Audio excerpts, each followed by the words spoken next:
Welcome to Relaxing Historian Journey Channel.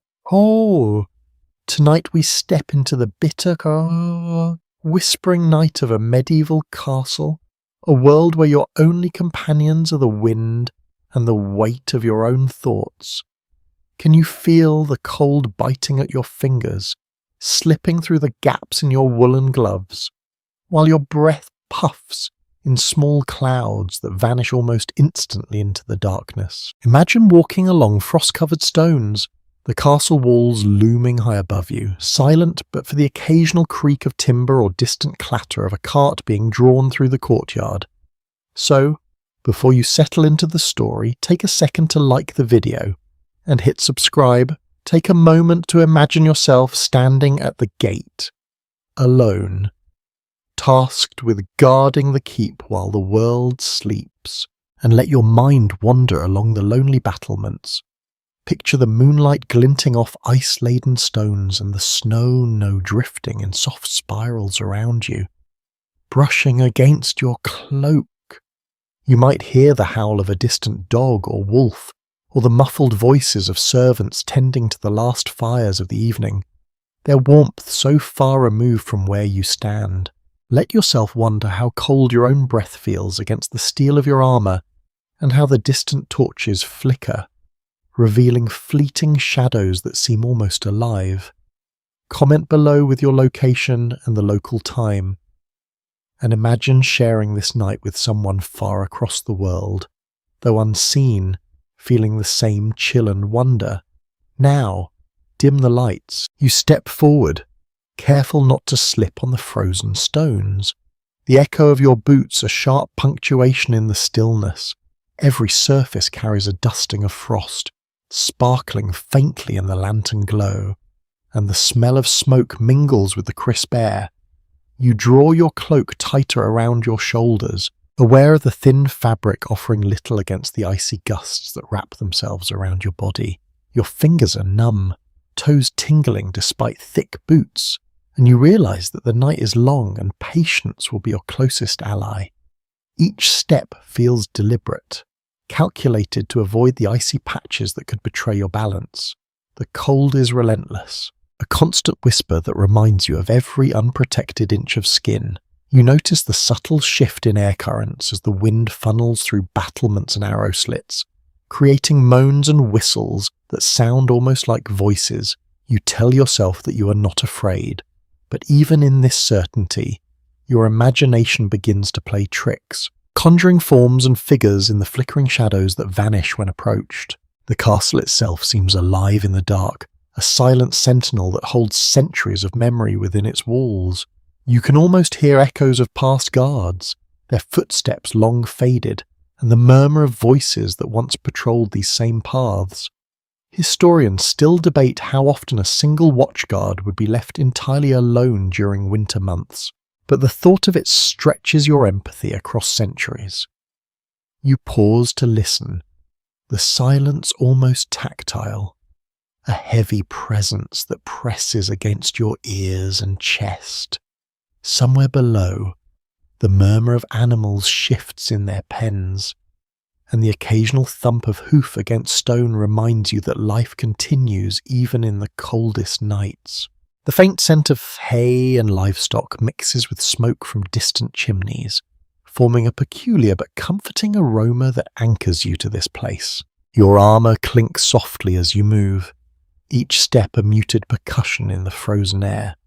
Metal straps dig into your shoulders, cold and unyielding, reminding you that protection comes with its own burdens. You notice the uneven fit of the leather under your arms and around your waist, a flaw that is strangely familiar to many medieval soldiers. Some scholars argue whether these imperfections were intentional, designed to allow flexibility, or simply a reflection of hurried craftsmanship, and you wonder which is true as your shoulders ache under the weight. You adjust the straps carefully, feeling the chill bite through your gloves as your hands struggle to secure each buckle. Each adjustment is a reminder that survival in the night requires attention to small details that can make a world of difference. In the distance, a torch flickers along the wall, casting brief, trembling light across rough-hewn stones, the shadows twist and stretch in odd shapes, some reminding you of figures leaning against the battlements, watching silently. Your imagination stretches to fill the empty spaces with stories, perhaps a servant hurrying to stoke the last fire, or a messenger braving the cold for urgent news, or perhaps something older, a tale of the restless dead wandering the halls, whispering their secrets into the ears of those who listen too closely.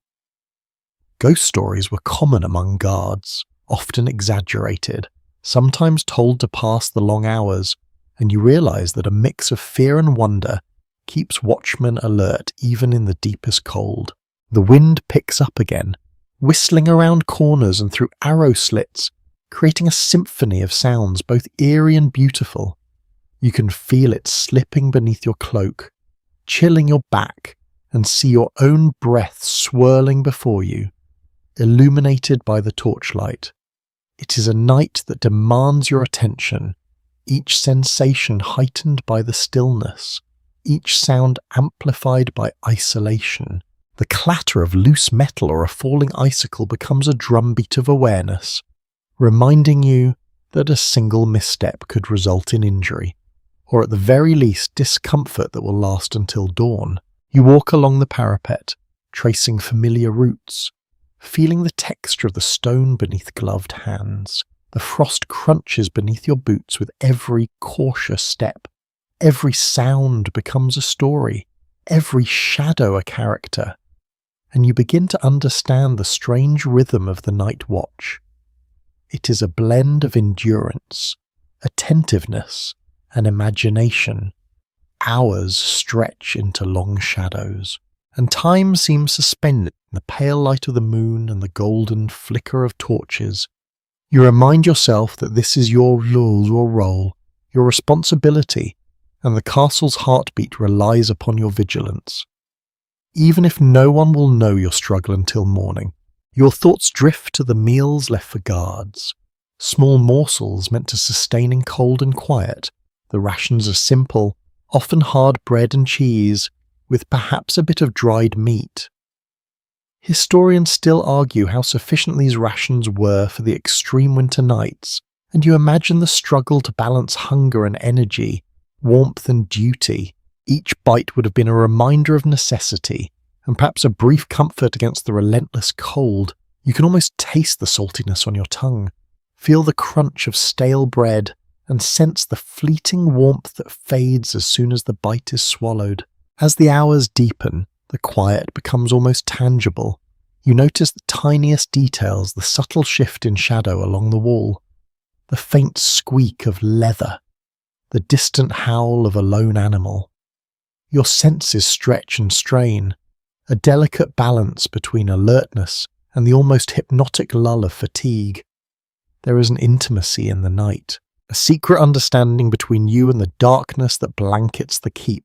You recognize the small victories, a corner safely patrolled, a torch relit, a shift completed without incident.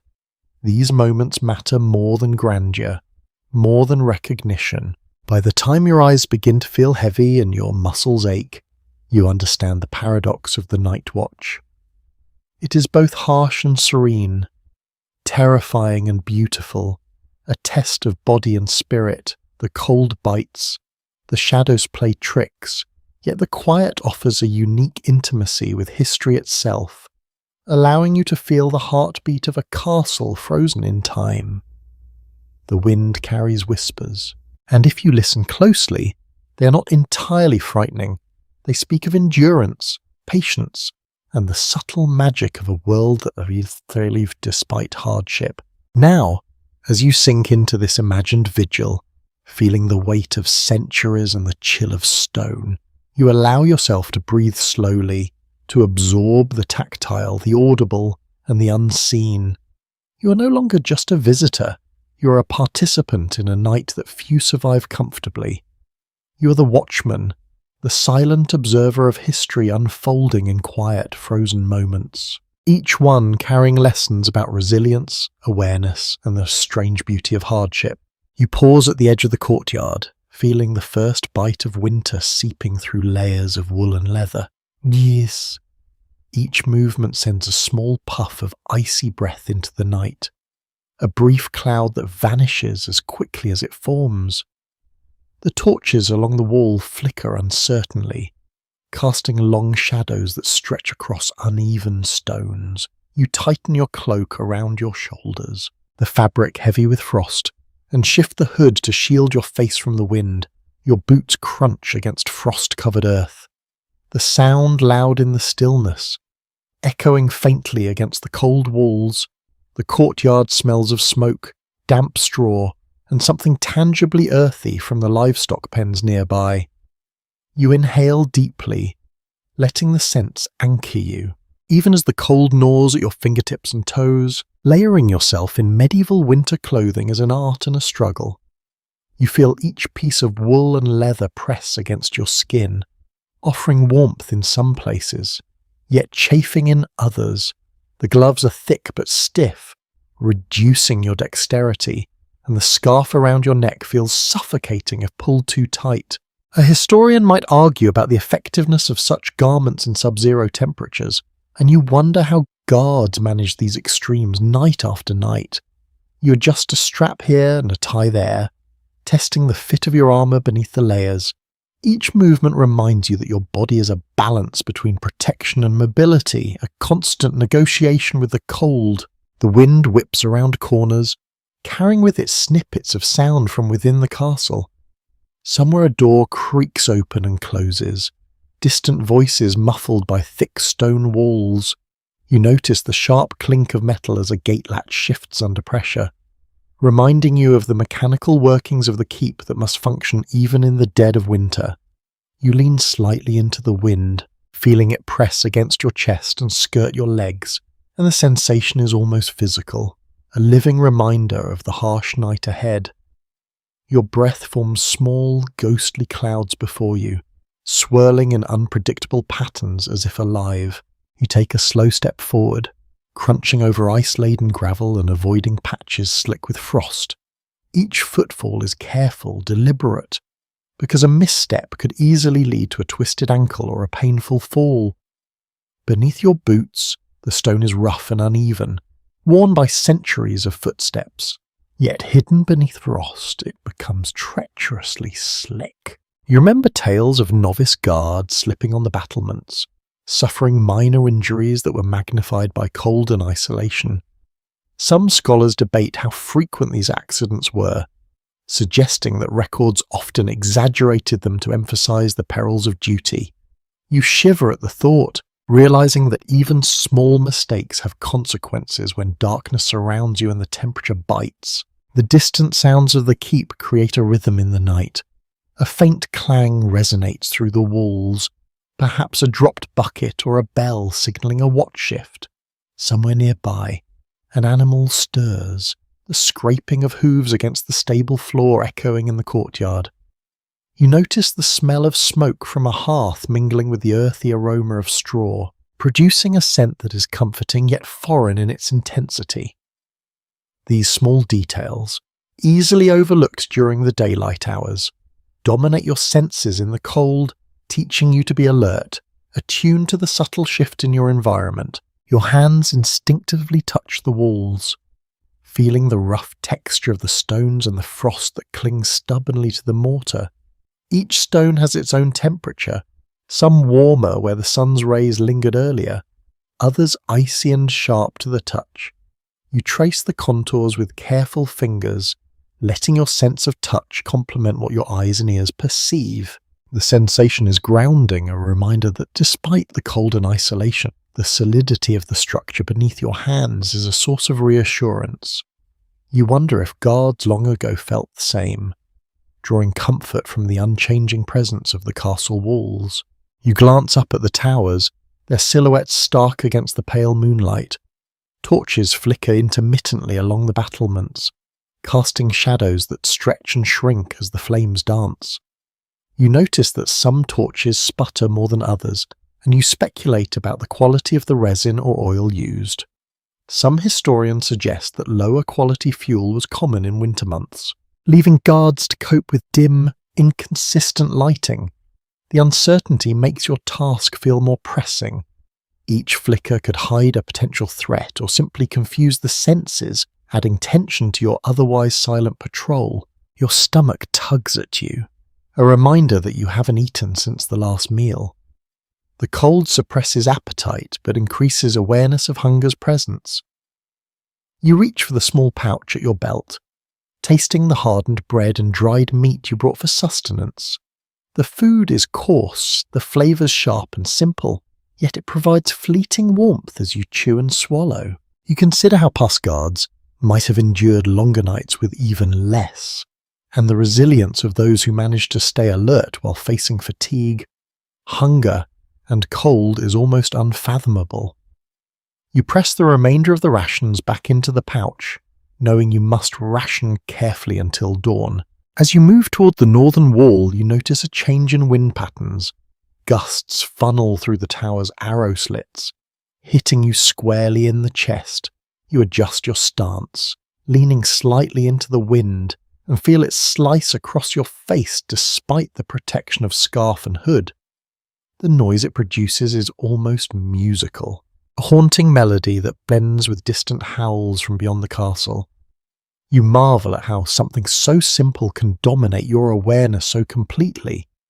It is a reminder that in winter, nature itself is a formidable presence, shaping the experience of every guard who has walked these paths before you.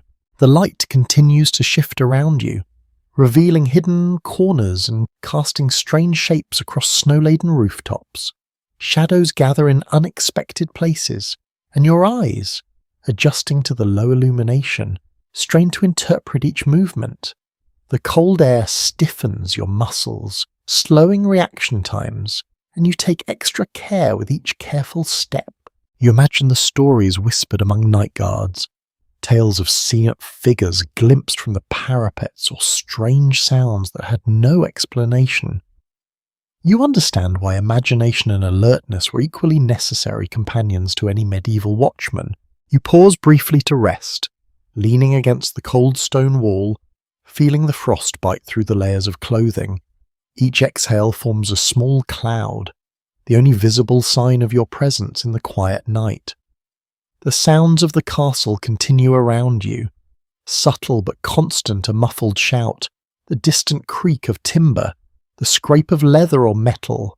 You let your mind absorb these small details, realizing that patience and observation are as vital as strength in surviving the long winter nights. As you continue your preparations, you check the tightness of straps, the position of your hood, and the fit of gloves. Each adjustment is small but necessary, and the process becomes almost meditating. You listen to the wind whistle past, imagining it as the sigh of the castle itself, a companion in the night. The chill seems less threatening now, almost a steady presence rather than a sharp intrusion, as your body adapts to the rhythms of cold, wind, and stone. In this quiet moment, you reflect on the strange duality of the night watch. It is both lonely and immersive, harsh and strangely comforting. The preparation itself is part of the ritual, a series of small, deliberate actions that signal readiness and respect for the dangers ahead. Historians still debate the exact routines of guards during winter nights, but the physical and mental demands are clear. You imagine centuries of watchmen who perform these same gestures, each relying on instinct and training and awareness to survive until dawn. You take one last careful step across the frost-crusted stones, feeling the crunch beneath your boots and the icy pull at your legs. The torches along the walls flicker uncertainly, casting shadows that seem alive, dancing in rhythm with the wind. You know that your shift is beginning in earnest, and every preparation you have made matters. The cold is relentless, the night long, yet you feel a quiet sense of purpose in each motion, each breath, and each step. You're ready to face the night. The wind hits you again as you step onto the battlements, sharper this time, carrying a biting chill that slips beneath your layers and presses against your skin. It whistles through the gaps in the stone, twisting and turning, creating sounds that could almost be words if you let your imagination wander. You pull your hood lower, but the cold finds every opening, creeping around your neck, into your gloves and across your face. You notice the scent of the castle's hearths drifting upward, smoky and faintly sweet, clashing with the damp, earthy aroma of snow-laden ground. The contrast is strange, almost dizzying, yet grounding, reminding you that life continues even in this frozen silence. Your steps echo along the frost-covered stones, each crunch a small punctuation in the vast night. The wind shifts again, carrying the faint sound of clanging metal from the stables, a distant horn, and the muffled chatter of guards finishing their preparations. You imagine the routines of those before you, performing the same loops, adjusting armour, checking torches, and keeping their eyes sharp despite exhaustion. Some historians still argue about how coordinated the night watches were, whether a single guard truly patrolled alone, or if companions always remained nearby.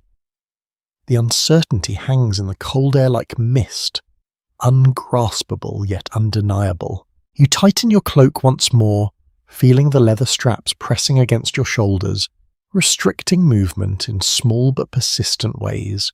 Frost clings stubbornly to the edges, forming tiny crystals that crunch as you shift.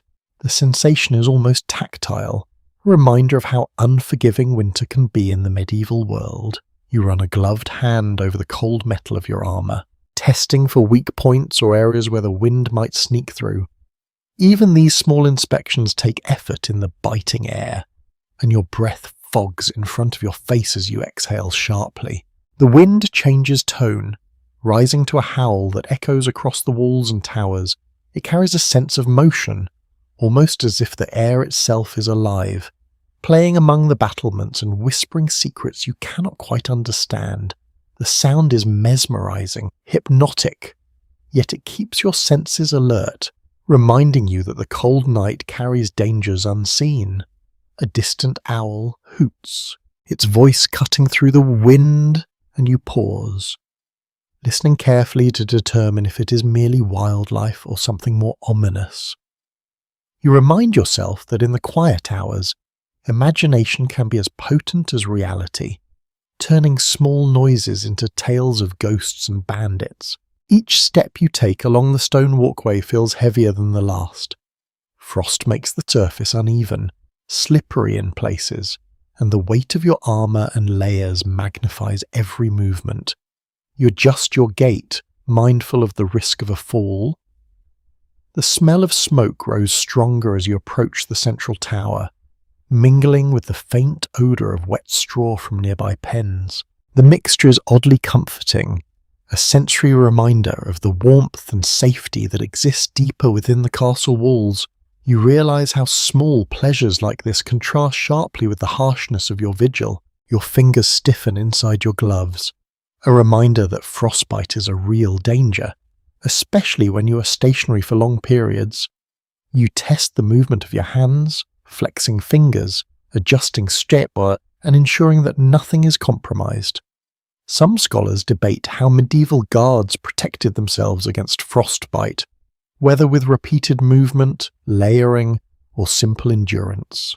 You feel the cold gnawing despite your preparation, a persistent reminder that survival in the night requires vigilance in both action and awareness. The wind carries more than cold, it carries sound. You hear distant footfalls, faint scraping of metal, and the occasional creak of timber settling in the freezing night. Every sound is amplified by the silence, each echo filling the space between torches and towers.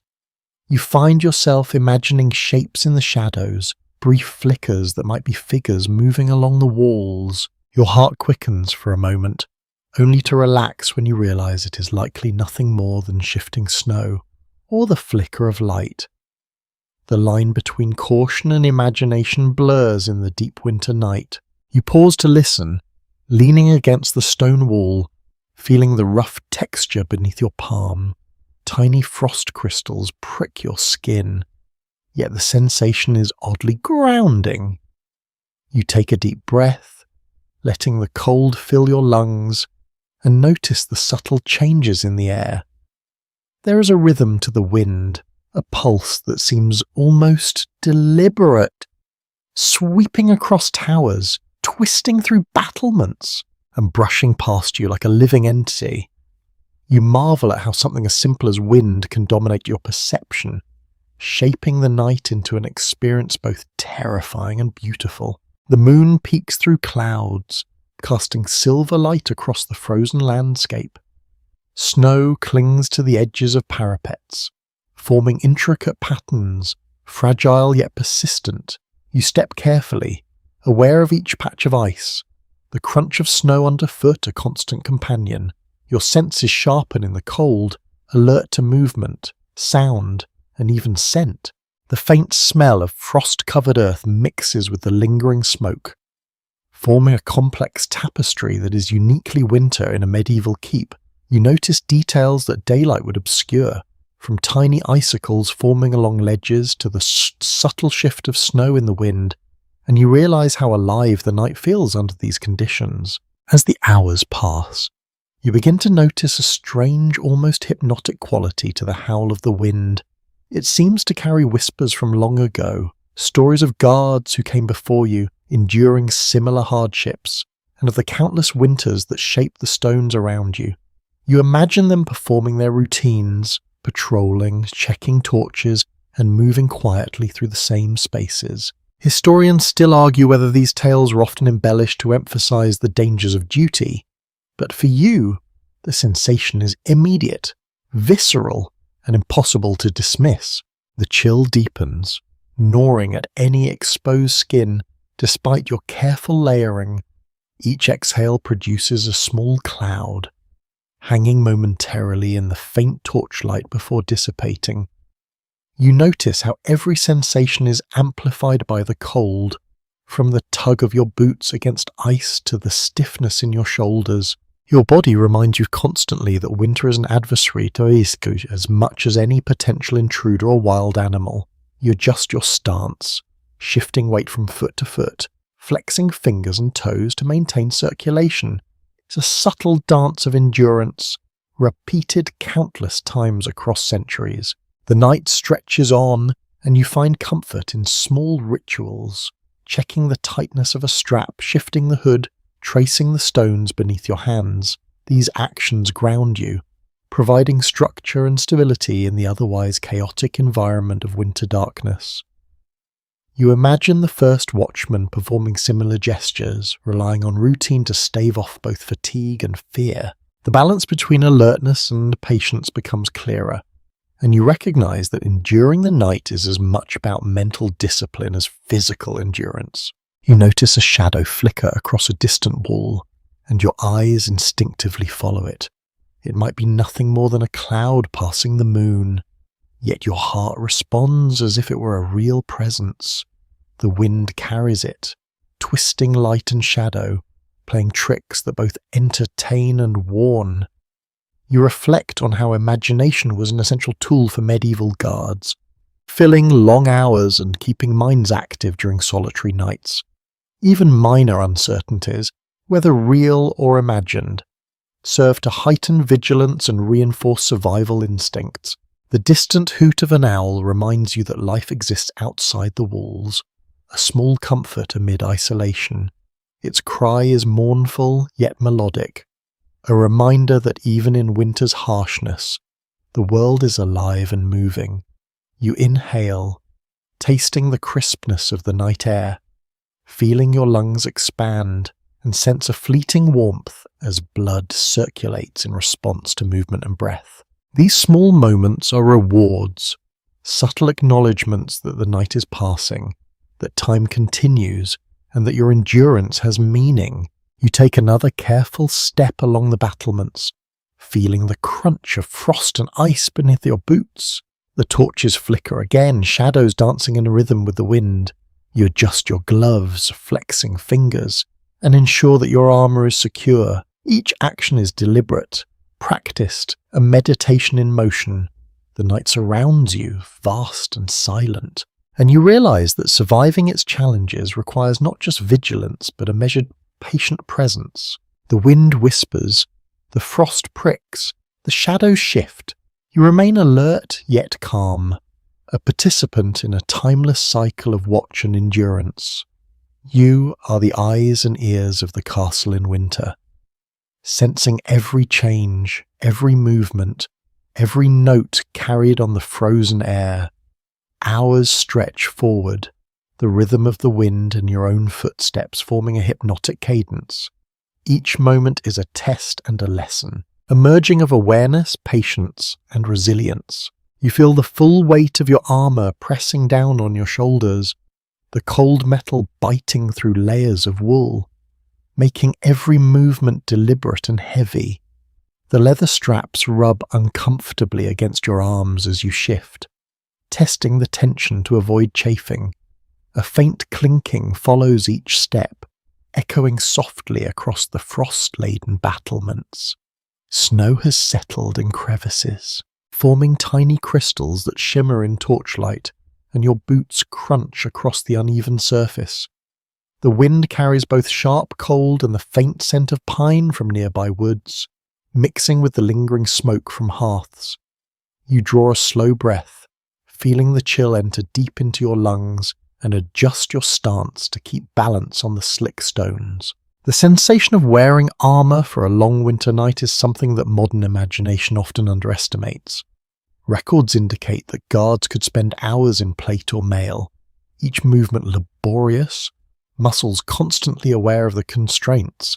Even simple gestures like turning your head or reaching for a torch become exercises in patience and precision. You flex your fingers inside stiff gloves, aware that frostbite is the lurking danger, and notice how the cold spreads quickly through metal, conducting from your armor into your bones.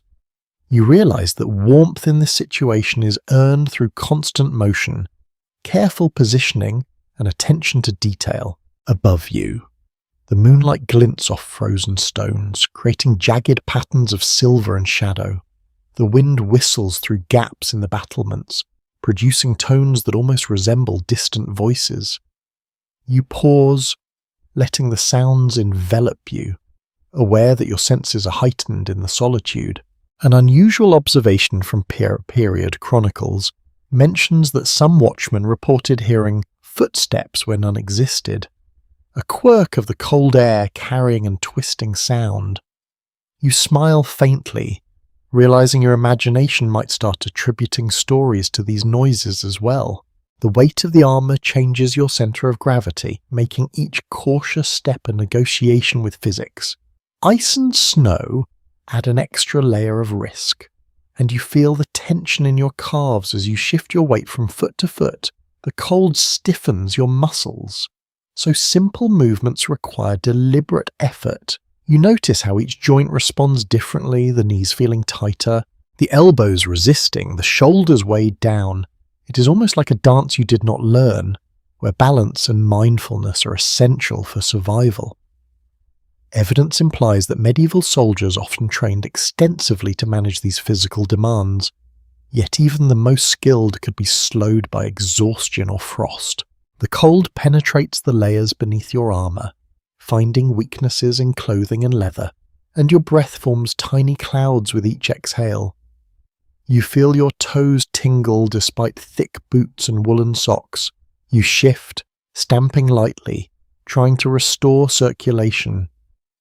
A curious observation in the accounts of winter watches describes guards improvising small exercises to keep extremities warm, stretching or swinging arms, even pacing along the narrow walls. You consider adopting similar methods, subtle movements that keep life in frozen limbs without drawing undue attention. Torches flicker nearby, their flames wavering against the gusts, and shadows stretch unnaturally across stone walls.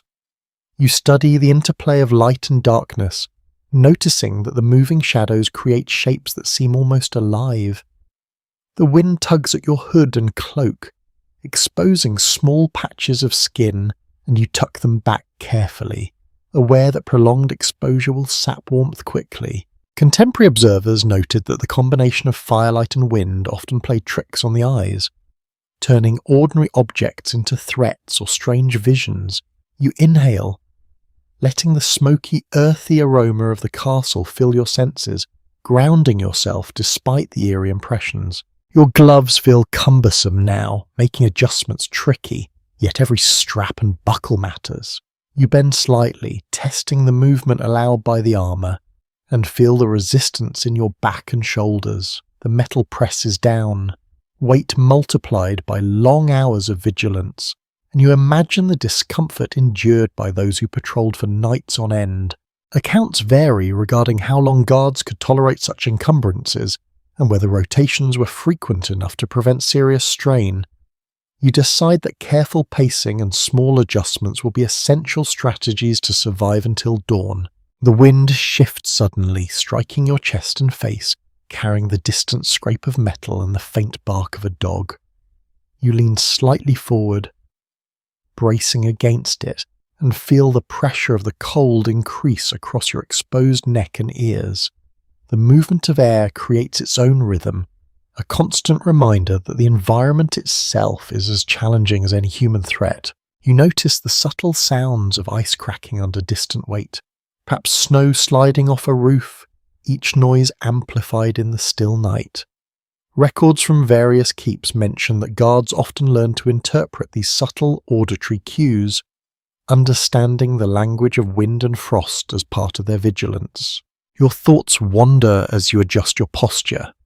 The armour that protects you also confines you, reminding you that comfort is a luxury in winter.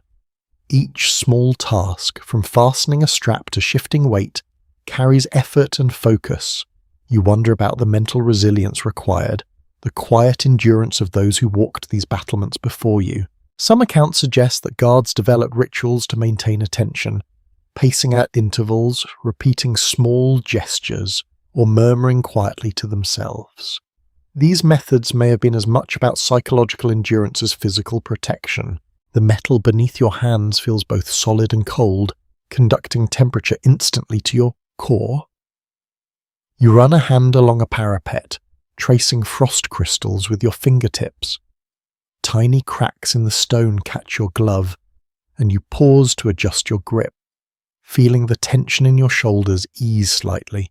The physical engagement with your environment provides a small sense of control amid the relentless cold and wind.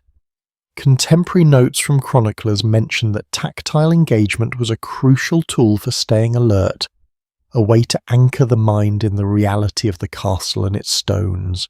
The night stretches endlessly, and you begin to sense the subtle difference between early winter and the depths of frost. The chill has a sharpness that bites into exposed skin and sets muscles into tautness. A contrast to the still air that muffles distant sound. You notice a faint shimmer on the horizon, perhaps moonlight reflecting off snow or ice. Each tiny shift in illumination alters your perception, turning familiar walls and parapets into landscapes filled with hidden crevices and unseen edges. You become acutely aware of every detail, the texture of stone, the frost patterns, and the movement of the torchlight. You step carefully, feeling the armour shift and creak with your motion. The weight and inflexibility demand mindfulness. Each motion deliberate to avoid fatigue or injury, and you pause occasionally, leaning against the wall, feeling the frost bite through gloves and cloak, reminding you that winter is both environment and adversary. Accounts of medieval night watches emphasize this tension between protection and exposure, noting that the smallest lapse could result in cold-induced injury or slowed reflexes. You breathe deeply, letting the smoky, earthy scents fill your lungs, and take a moment to appreciate the quiet endurance required. As the hours deepen, the stillness becomes almost palpable. The wind, ice, and metal combine to create a world that is sharp, quiet, and immersive. You notice the tiny details of frost on torches, the flicker of shadows, and the shifting clouds in the moonlight. The armour presses, the wind cuts, and your mind begins to adapt to this rhythm. It's a combination of physical strain and sensory sharpening that defines the night watch. Every movement matters, every sound counts, and every breath is a small victory against the cold. The chill seeps into your core, yet you are attentive, fingers numb, shoulders stiff, and breath visible. You continue along the battlements. A distant owl hoots, a reminder of life beyond the walls, and the wind carries its sound, twisting and echoing in strange ways. Tiny patches of snow shift with the gusts, creating sounds like distant whispers. The castle is alive with its own language, and your body and mind learn to interpret it with patience and care. You stop briefly, leaning on the cold stone wall, taking in the sensations of weight, cold, and shadow. The experience is immersive, though every detail amplified by the winter air. You realize that enduring the night is a combination of physical resilience, careful observation, and quiet acceptance. Each action, each breath, each adjustment is a lesson in vigilance. You draw a long breath, exhaling slowly, letting the frost and smoke mingle with your awareness, preparing for the long hours still ahead. The courtyard lies below, quiet and shadowed, the snow muffling the sound of movement. You can hear the faint scrape of a cartwheel against frozen ground, the distant bark of a dog, and the occasional clatter of metal from gates or latches. Each sound is amplified in the night, pulling your attention outward, forcing you to analyze and interpret every whisper of activity. You adjust the weight of your armor, shifting shoulders and back, feeling the chill creeping even beneath your layers. The cold is persistent, a companion you cannot ignore, and you notice how each breath produces a tiny mist that dissolves into the darkness. Footsteps echo faintly, uneven and deliberate. You imagine the patrols of other guards, performing the same loops in past winters, their paths long forgotten, yet mirrored by your own movements. Some accounts from castle records suggest that patrolling in winter was more dangerous than battle, the cold and exhaustion creating a quiet threat that could incapacitate a guard faster than a sword. The realization settles on you, reminding you that survival in this environment depends on vigilance, physical endurance, and a sharp mind. The air smells of smoke, damp straw, and the faint metallic tang of iron. You inhale slowly, letting the aromas anchor you in the moment. Even as the wind carries icy shards against your face, each scent triggers a memory or imagined scenario, a horse shifting in its stall, a servant stoking a dying fire, the fleeting smoke of a chimney fire somewhere deeper within the keep.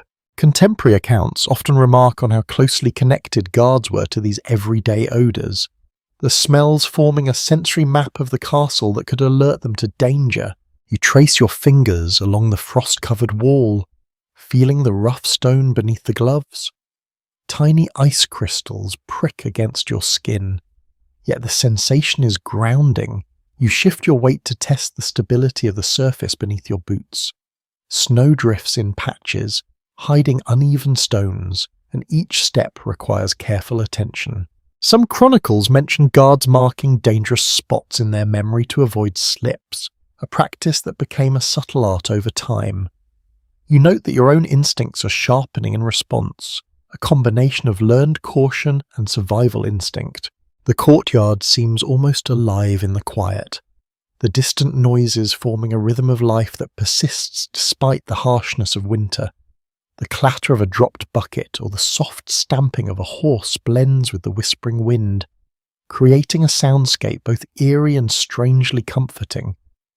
A curious observation from medieval chronicles suggests that some guards took solace in these sounds, finding a sense of connection to the life inside the keep, even while remaining isolated on the walls. You feel that same quiet companionship now, a subtle comfort in the persistence of ordinary sounds. You pause, letting your eyes sweep the area, noting shadows and shapes.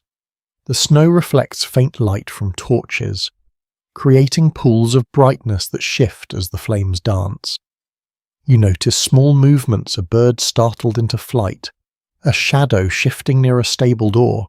The mind naturally seeks patterns, and in the deep night, these small cues are heightened. Some accounts indicate that experienced guards could detect subtle differences in these visual signals, predicting the movement of animals, people, or even snow shifting on rooftops. You practice the same attention, noticing every minor change. Your boots crunch along frost-covered gravel as you move toward the center of the courtyard. The cold bites into your legs, and you shift your stance frequently to keep circulation flowing. You inhale deeply, tasting the smoky, earthy air, and exhale slowly, letting your body adjust to the rhythm of the night. Records imply that endurance and small routines like these were crucial to maintaining alertness during long winter watches. You find yourself repeating subtle gestures, adjusting straps, flexing fingers and toes, all part of an unspoken practice that has existed for centuries. A faint creak reaches your ears, perhaps the settling of timber or a distant shutter being moved. You pause, listening intently, feeling the wind tug at your cloak and hood. The sounds of the castle at night are layered, overlapping, and occasionally deceptive.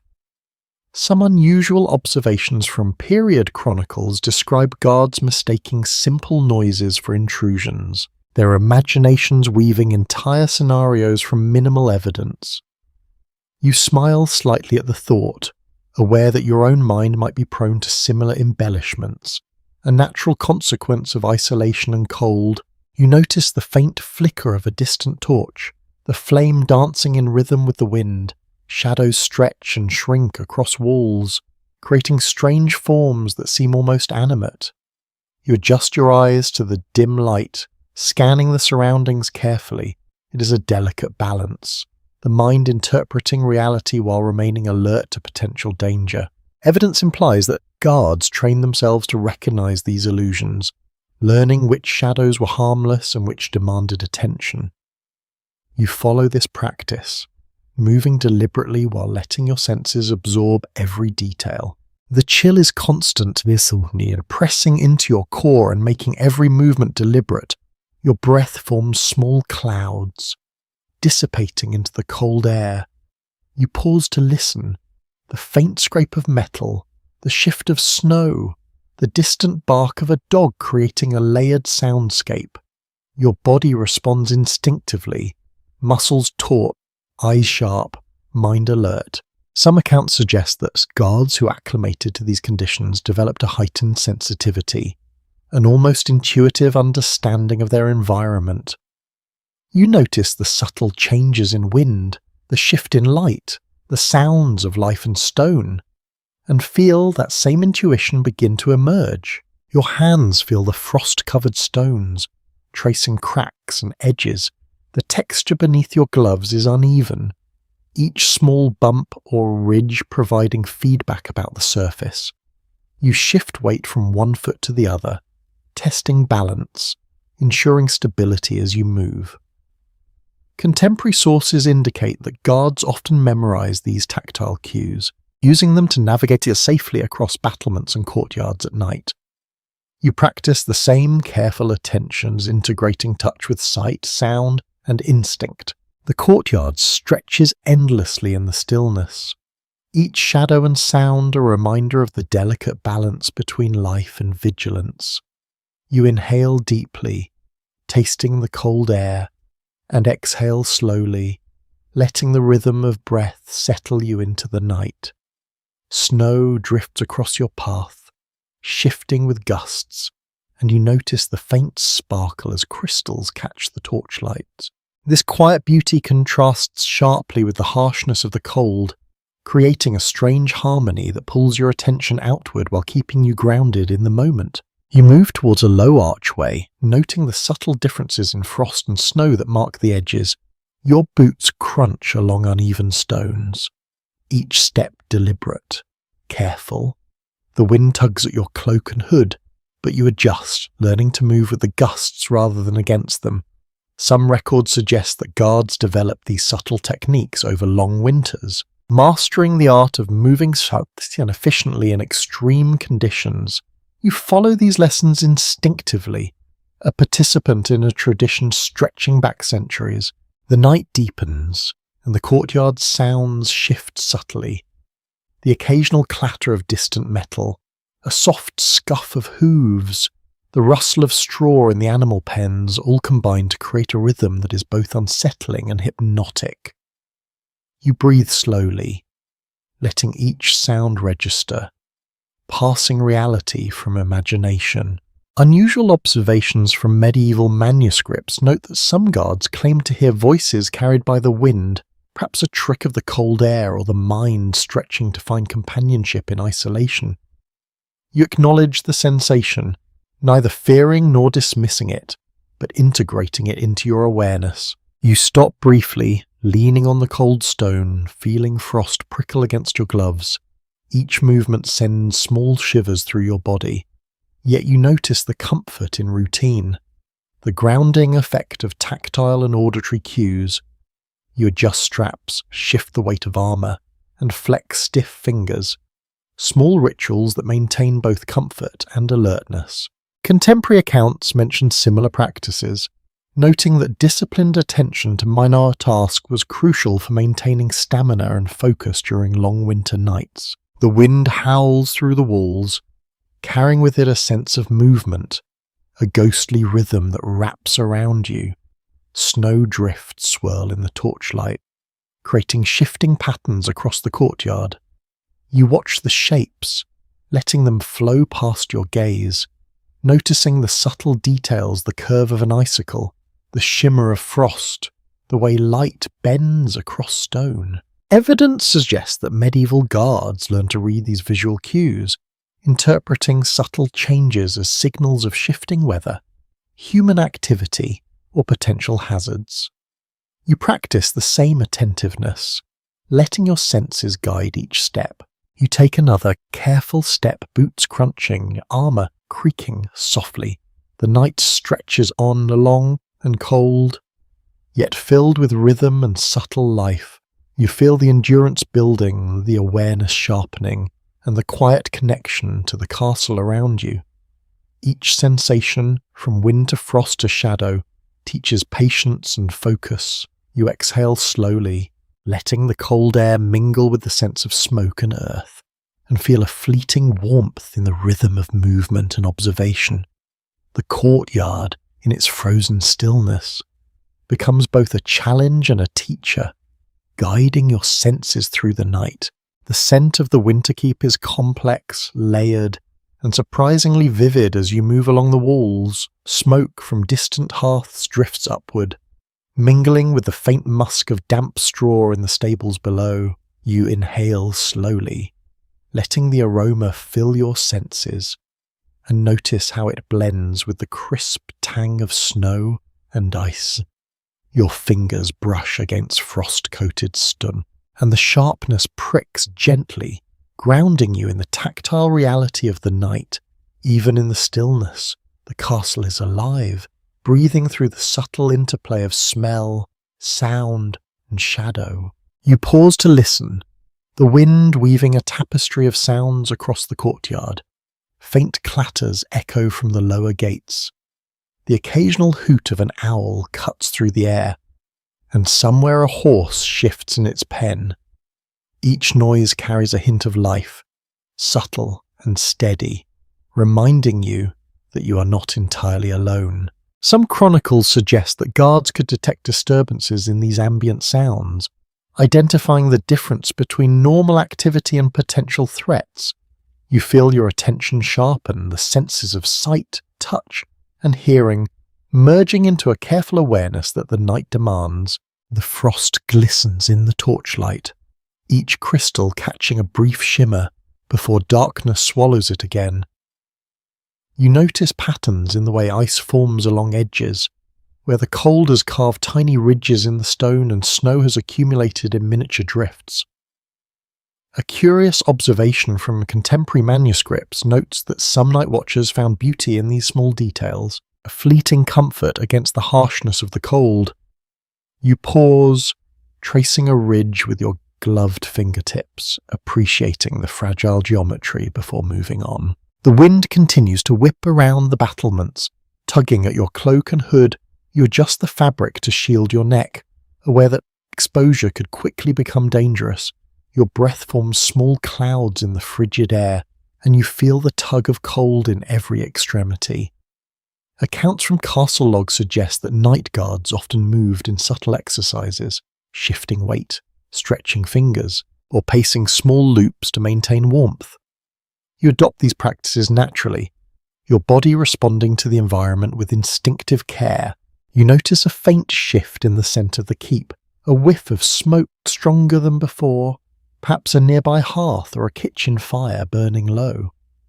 The aroma mingles with the earthy smell of frost-soaked straw and wood, creating a tapestry that is both grounding and strangely comforting. Some unusual observations recorded in medieval chronicles suggest that guards could locate fires and heat sources purely by scent, a subtle skill honed by long nights of vigilance.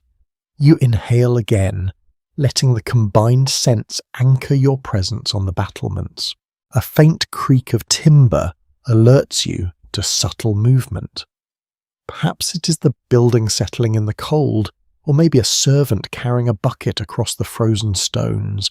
The sound carries on the wind, amplified by the silence, and you find yourself listening intently.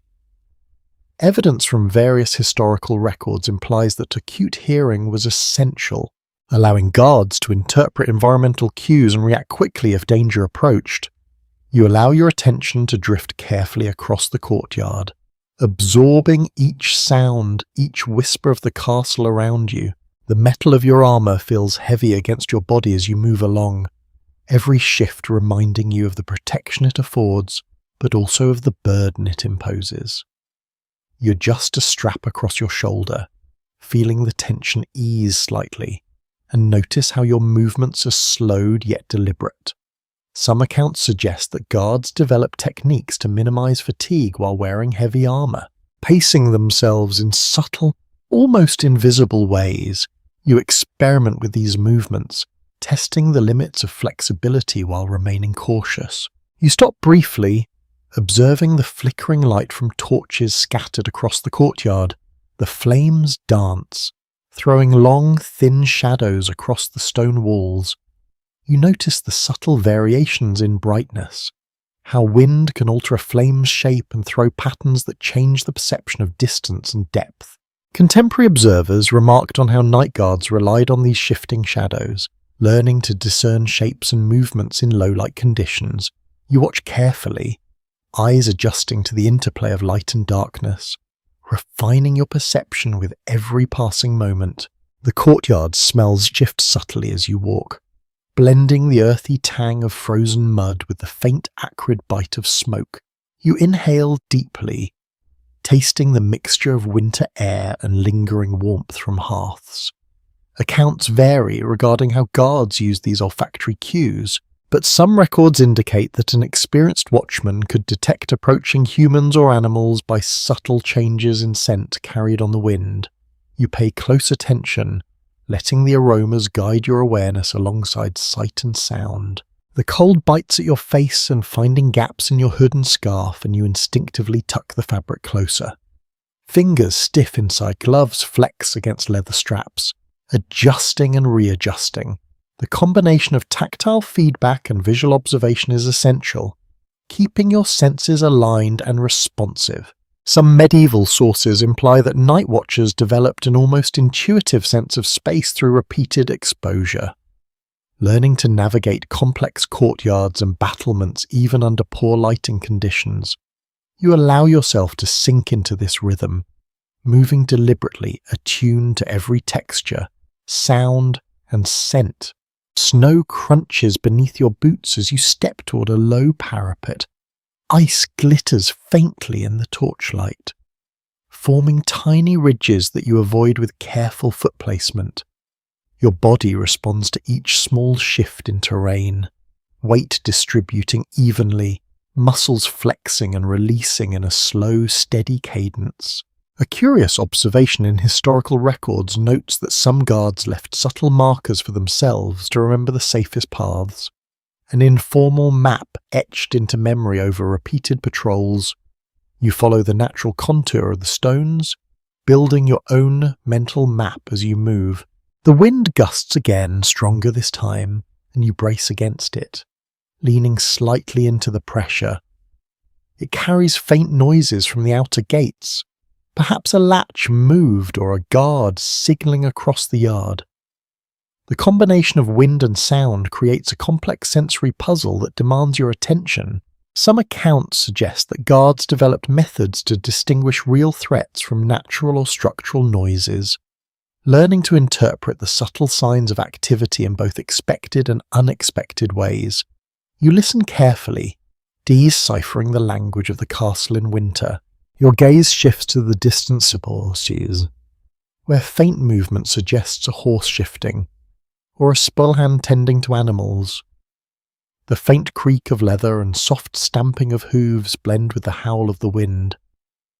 Contemporary records indicate that night guards often memorize the routines of animals and staff, understanding their regular patterns so any deviation could signal danger. You track the movement subtly, noting the rhythm and cadence, building a mental map of life within the keep even in the darkness. You pause again, letting the wind swirl around you, feeling the tug of cold against every exposed surface. Breath forms clouds in the frigid air, and you exhale slowly, focusing on maintaining warmth through subtle movement and controlled breathing. Some chroniclers noted that night guards developed personal rituals to cope with long, cold hours. From pacing to repetitive checks of armor and weapon, you adopt a quiet version of this, a sequence of small gestures that keep the body alert and the mind focused. The moon peeks intermittently through clouds, casting shifting patches of silver across the courtyard. Snowflakes drift in slow spirals, catching faint light before melting against stone. The visual landscape is constantly changing, demanding attention and offering brief moments of wonder. Unusual observations from medieval accounts mention that guards often found solace in these small beauties, a fleeting reprieve from discomfort and isolation.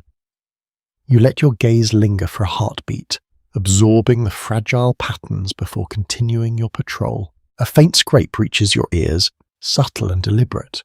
You pause, listening intently, noting the wind's direction and intensity. Could it be a fallen icicle, a servant crossing a bridge, or merely a shift in snow on a roof? The uncertainty sharpens your senses, forcing you to reconcile imagination with observation. Evidence implies that these moments of attention, however minor, were crucial for both safety and maintaining alertness throughout the long hours of winter watch.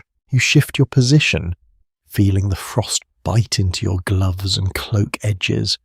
Each movement sends subtle shivers through your body, yet there is a quiet satisfaction in the rhythm of motion, the awareness of stone beneath fingertips, the sound of snow beneath boots, and the mingling sense of smoke and earth.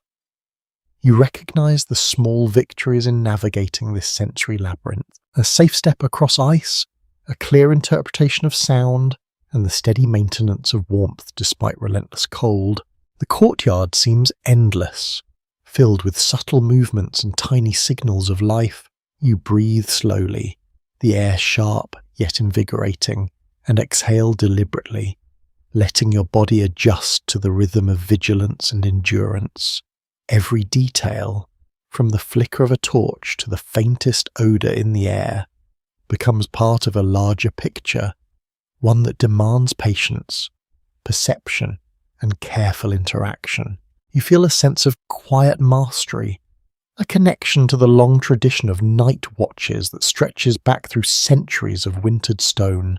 The cold presses in from every direction as you step along the quiet battlements, a constant companion that refuses to be ignored. Your cloak flutters lightly in the wind, catching small gusts that slip beneath armor and wool, reminding you of how exposed you truly are. You adjust the straps across your shoulders, feeling the weight of the metal plates settle more heavily with each hour. Even the smallest movement demands focus, each step measured against frost-coated stone that crunches unevenly beneath your boots.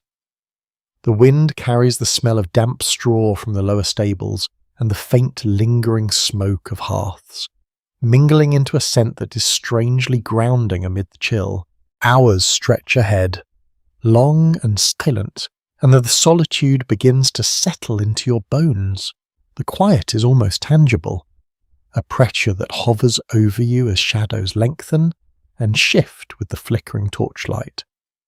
You realize that the absence of voices heightens every sensation: the scrape of your boots against stone, the creak of leather straps, the distant rustle of animals in pens or... Contemporary accounts suggest that this isolation was one of the most taxing aspects of night watches, often more exhausting than the physical strain of armor and cold. You inhale deeply, letting your breath form a small, transient cloud, and feel the stillness settle around you. The night seems to amplify every sound, carrying it across walls and towers. A distant horn from the outer gate resonates faintly through the chill, mingling with the occasional clink of metal and the soft stamping of a horse. Your mind interprets these noises, searching for patterns and meaning. Records indicate that night guards became attuned to the subtleties of such sounds, distinguishing ordinary movement from potential danger. You find yourself mimicking this attentiveness, tuning your ears and eyes to catch even the faintest deviations from the expected rhythm. Fingers stiff from the cold, you trace the frost-crusted edges of the battlements. The rough texture beneath your gloves is a reminder of the stone's permanence against the fleeting vulnerability of flesh and metal. You notice tiny icicles forming along the edges, catching torchlight and shimmering like fragile glass. Some chronicles describe guards pausing to admire such details, finding brief comfort in beauty amid the discomfort. You pause for a moment, letting the delicate patterns imprint on your mind before continuing along your route. Your cloak shifts with the wind, brushing against your legs and the armor underneath. Each gust forces subtle adjustments: a tilt of the shoulders, a small step forward, a recalibration of balance. You flex fingers inside your gloves, testing mobility and blood flow, aware that numbness can creep quickly and make even simple actions dangerous. Evidence from surviving castle logs shows that experienced guards developed their own methods to stay limber, from stretching to small, deliberate movements that kept circulation flowing and focus intact. You adopt these techniques, aware that attention to minor details could be critical for the night ahead. The shadows stretch long across the courtyard below, flickering with the light of torches. Your eyes scan each corner carefully, following patterns of movement in the distant pens and along the walls. Occasionally a shadow moves independently of light, perhaps caused by drifting snow or a sudden shift in the wind. Documentation hints that guards trained themselves to read these subtle shifts, recognizing normal variations versus potential threats. You practice this observation, your focus steady and patient, letting the night teach you the rhythm of vigilance. The cold bites at your cheeks, finding gaps in the hood and scarf. You tuck the fabric tighter, feeling the warmth retreat to your core. So, the air is sharp and carries with it distant noises from within the keep. A cart shifts slightly in the courtyard, a stable door creaks, and the faint stamping of hooves is audible. Accounts differ on whether night guards relied primarily on sound or combined senses to anticipate movement, but you understand the necessity of merging hearing, sight, and tactile awareness to maintain alertness. Each rustle and clink becomes part of the language of the night. The moon breaks through the clouds for a moment, illuminating the battlements in pale silver light. Snow glistens in uneven patches, tiny crystals sparkling against stone and metal. You notice how the light enhances depth, turning familiar surfaces into new landscapes filled with subtle crevices and slight ridges. Contemporary accounts note that guards often memorize these visual cues, allowing them to navigate safely even under dim lighting or partial darkness. You follow this practice, integrating tactile feedback from stone with visual observation, refining your perception as you move. The wind carries whispers that seem almost like voices, playful in their distortion yet sharp enough to demand attention. You pause, listening to the subtle hum of air through gaps in the battlements, noting how sound can twist and echo, creating illusions that trick the mind. Few sources confirm how often guards experience these auditory tricks, but the sensation of hearing movement where none exists is described in several accounts. You let your imagination remain gentle, neither fearful nor dismissive, accepting these illusions as part of the immersive experience of winter watch. Your breath forms a steady rhythm in the cold air, clouds rising and fading slowly with each exhale. Frost forms along your scarf and hood, and your gloves stiffen further against metal and leather. You shift your stance frequently, stamping feet, flexing fingers, and adjusting straps. Tiny rituals that keep warmth circulating through the body. Some accounts suggest that even small gestures like these could prevent numbness from becoming dangerous. You feel the careful balance of endurance and awareness settle into your mind, a rhythm that carries you forward quietly along the battlements. The courtyard below is muffled by winter snow, every sound absorbed and transformed into subtle echoes. You hear distant animals shifting in pens, occasional rustling of straw, and the faint clatter of tools left by workers earlier in the day. Evidence implies that night guards learn to interpret these faint cues, anticipating activity and responding in a way that maintains safety and order. You scan carefully, integrating sensory feedback from all directions, building a mental map of movement that stretches across the entire castle grounds. The frost sparkles along parapets and edges of steps, the tiny crystals catching the intermittent torchlight. You trace them with gloved fingertips, appreciating the beauty and fragility while maintaining awareness of footing. Some contemporary accounts describe similar observations, with guards noting the delicate artistry in ice formations as a brief diversion from monotony and discomfort. You inhale slowly, tasting the mixture of smoke, earth, and snow, letting the moment of wonder blend seamlessly with your attention to the duties at hand. The cold seems to seep deeper with each step, and your muscles stiffen in response. You shift weight deliberately, testing the surface underfoot and maintaining balance. Snow drifts unpredictably, and ice patches glint faintly in torchlight. Documentation hints that guards adapted techniques for moving across such treacherous surfaces, relying on subtle adjustments and heightened awareness. You find yourself adopting similar tactics, careful and precise, fully immersed in the tactile challenge of winter patrol. The wind intensifies briefly, tugging at cloak and hood, and you brace against it, letting your body respond naturally. Faint noises carry in unusual ways, distant and close at the same time. Some chronicles mention that guards interpreted these anomalies as messages from the environment, reading weather changes, animal movement, and structural shifts to anticipate potential hazards. You listen, integrate, and respond, aligning your attention with the rhythm of the night. You take a moment to adjust a strap on your shoulder, the metal pressing against stiff muscles. Each minor shift brings relief, yet emphasizes the constant pressure of armor and cold. Accounts from surviving logs indicate that such adjustments were repeated frequently, a small but essential ritual for comfort and survival. You flex fingers, test circulation, and let the tactile feedback guide your next movements. The shadows of the courtyard continue to shift and dance, cast by torchlight and moonlight, and your eyes follow their movements with careful attention. The contrast between light and dark highlights subtle changes in the terrain, creating visual cues that aid navigation. Contemporary sources describe guards learning to read these contrasts as essential for maintaining safety and avoiding hazards during long winter nights. You move slowly, integrating observation, touch, and balance into a seamless rhythm. Your boots crunch along frost-covered stones as the wind plays around your legs.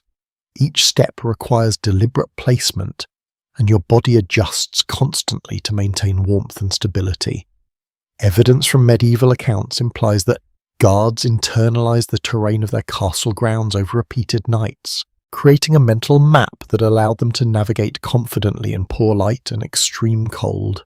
You rely on this instinct, feeling your awareness expand with each measured step along the battlements. The night stretches endlessly, yet the rhythm of wind, frost, and shadow provides structure. You notice small victories, a stable footing across icy stones, an unobstructed path through drifting snow, subtle detection of distant movement. Each success reinforces alertness, endurance, and confidence. Contemporary records note that this iterative awareness was crucial to survival, teaching patience and vigilance in equal measure. You inhale slowly, exhaling deliberately, letting the sensory immersion guide your thoughts and movements forward into the night. Torches along the battlements flicker, their flames dancing in the wind, creating long, shifting shadows across the stone walls. You notice how the light stretches and contracts, revealing textures of frost and tiny irregularities in the masonry that you might have overlooked in daylight. Your eyes track each movement carefully, following patterns in the shadows while keeping your steps measured and deliberate. The wind tugs at your cloak and hood, and you adjust them to maintain warmth, aware that even a small lapse in protection can quickly become uncomfortable.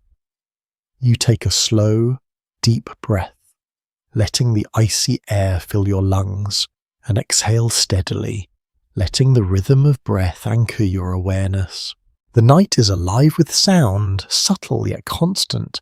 Somewhere below, the scrape of a cart over frost-coated stones reverberates faintly, and the soft stamping of a horse reaches your ears. The occasional metallic clink punctuates the silence as gates shift or latches move. Contemporary accounts suggest that night guards relied heavily on sound to interpret the environment, discerning the difference between ordinary activity and potential danger. You focus, letting the amplified noises form a map of the keep in your mind, each sound a coordinate to navigate safely across the frozen battlements. Frost forms intricate patterns on the edges of parapets and stonework, sparkling faintly under torchlight. You notice the delicate structures, their fragile geometry contrasting sharply with the weight and rigidity of your armor. Some chronicles describe guards finding solace in such beauty, a quiet distraction from the discomfort of winter nights. You trace a fingertip along a small ridge, letting the tactile sensation ground you in the moment before moving on, aware that careful attention to your surroundings is as vital as warmth or protection. The armor on your shoulders and back presses more heavily as you move, a reminder of the physical demands of the night watch. Each stride requires subtle shifts in balance, muscles responding to both weight and the uneven stone beneath your boots. Evidence from surviving records indicates that medieval guards trained to distribute the burden of armor evenly, learning to move with a deliberate care while maintaining vigilance. You flex your fingers inside your gloves, testing circulation, and make minor adjustments to straps, allowing your body to acclimate to the persistent chill. The wind whistles through the gaps in the battlements, creating a symphony of sound that is both eerie and mesmerizing. You pause for a moment, listening to the rush of air as it twists around towers and parapets, feeling the force against your face and neck. Some observations from historical accounts suggest that night guards learned to interpret the variations in wind as signals of weather changes or approaching movement. You note the direction and intensity of the gusts, using them to anticipate subtle shifts in your environment and maintain balance as you move. The torchlight flickers across a distant corner of the courtyard, revealing a shadow that seems to move independently. You follow its subtle shifts, trying to determine whether it is caused by snow drifting in the wind, a servant moving below, or merely the play of light and darkness. Documentation from various keeps implies that guards develop skills to read these visual nuances, distinguishing between harmless illusions and genuine threats. You train your eyes, letting your mind integrate movement, light, and shadow into a cohesive perception of the environment. The frost crunches softly beneath your boots as you continue along the narrow path of the battlements. Ice clings to the edges, glittering under the intermittent torchlight. Each step requires careful attention to avoid slipping, your muscles tense and responsive. Some chronicles mention that guards memorize the layout of the battlements, learning to anticipate treacherous patches and subtle irregularities, a knowledge that improved both safety and efficiency. You move deliberately, feeling each stone beneath your boots, integrating tactile information with visual and auditory cues. A faint smell of smoke drifts closer, stronger than before, perhaps from a hearth recently stoked or a kitchen fire burning late. The aroma mingles with the earthy scent of frost-damp straw, creating a layered sensory map of the castle. Contemporary records note that guards could identify the location of fires by scent alone, a skill useful for both orientation and vigilance. You inhale carefully, appreciating the information provided by subtle olfactory cues, letting it guide your understanding of the space around you. The wind shifts unexpectedly, tugging at your cloak and hood, and you lean slightly into the gust, letting your body absorb its force. The air carries faint sounds of movement from below, soft footfalls or the scrape of a tool across stone. Some records indicate that night guards developed a heightened awareness, distinguishing human movement from animal or environmental noise. You focus on these subtle signals, interpreting them with careful attention, letting your senses guide your motion across the icy battlements. Snow drifts in slow, erratic patterns, catching faint torchlight and scattering shadows across the courtyard. You notice the shifting forms, their movement influenced by wind and light, and consider how medieval guards may have adapted to the constant changes in visual conditions. Accounts vary, but many describe a combination of experience, careful observation, and instinct allowing night watchmen to navigate effectively despite such distractions. You let your eyes and body work together, maintaining awareness while moving deliberately through the icy terrain. Your breath forms thin clouds in the freezing air, each exhale a fleeting marker of presence. Frost builds along the edges of your scarf and hood, pricking your skin with tiny, icy needles. You shift your stance, flexing fingers and toes, small movements designed to maintain warmth and circulation. Some chronicles note that subtle, repeated motions like these were a vital part of enduring long winter nights. You integrate these actions naturally, letting body and mind work in rhythm with the environment. The torchlight flickers once more, revealing delicate frost patterns along the edges of stone. You pause to observe, tracing a mental map of textures and contours that will guide your steps in dim light. Contemporary accounts hint that guards relied on both sight and tactile memory to navigate safely, particularly when visibility was limited. You practice this quietly, letting subtle observation reinforce your awareness, a combination of training and intuition guiding your movement. A faint, distant howl carries across the courtyard, the sound distorted by the walls and wind. You pause, listening, weighing its meaning. A dog, a wolf, or merely the wind carrying a stray noise. Records suggest that night watchmen became adept at interpreting such sounds, distinguishing threats from harmless echoes. You allow the uncertainty to sharpen your senses without alarming your mind, a gentle balance between vigilance and calm. The wind whistles again, tugging at your cloak and hood with renewed force. You brace against it, adjusting stance and posture to maintain balance. Snow shifts unpredictably underfoot, tiny crystals glinting under torchlight. Evidence from various sources suggests that guards learn to move fluidly with these conditions, adapting their pace and weight to each subtle change in terrain. You follow the same careful rhythm, each movement intentional, each step deliberate. The castle walls seem to hum with quiet energy. The combined sounds of wind, shifting snow, distant animals, and faint human activity blending into a complex tapestry. You absorb each layer of sound, piecing together patterns and rhythms. Some chroniclers note that guards became intimately familiar with this auditory landscape, recognizing normal activity and anomalies alike. You integrate your observations, listening and adjusting, merging sensory input into a cohesive awareness that guides every step. A torch flickers nearby, casting long, angular, seeking shadows that stretch across the battlements. You watch as the light dances, noticing subtle details, cracks in stone, uneven frost, and tiny accumulations of ice. Contemporary accounts mention that such observations were essential for avoiding injury, as small missteps could be dangerous on frozen surfaces. You proceed with careful attention, balancing observation and movement to maintain both safety and vigilance. The chill penetrates through layers of clothing, metal, and wool.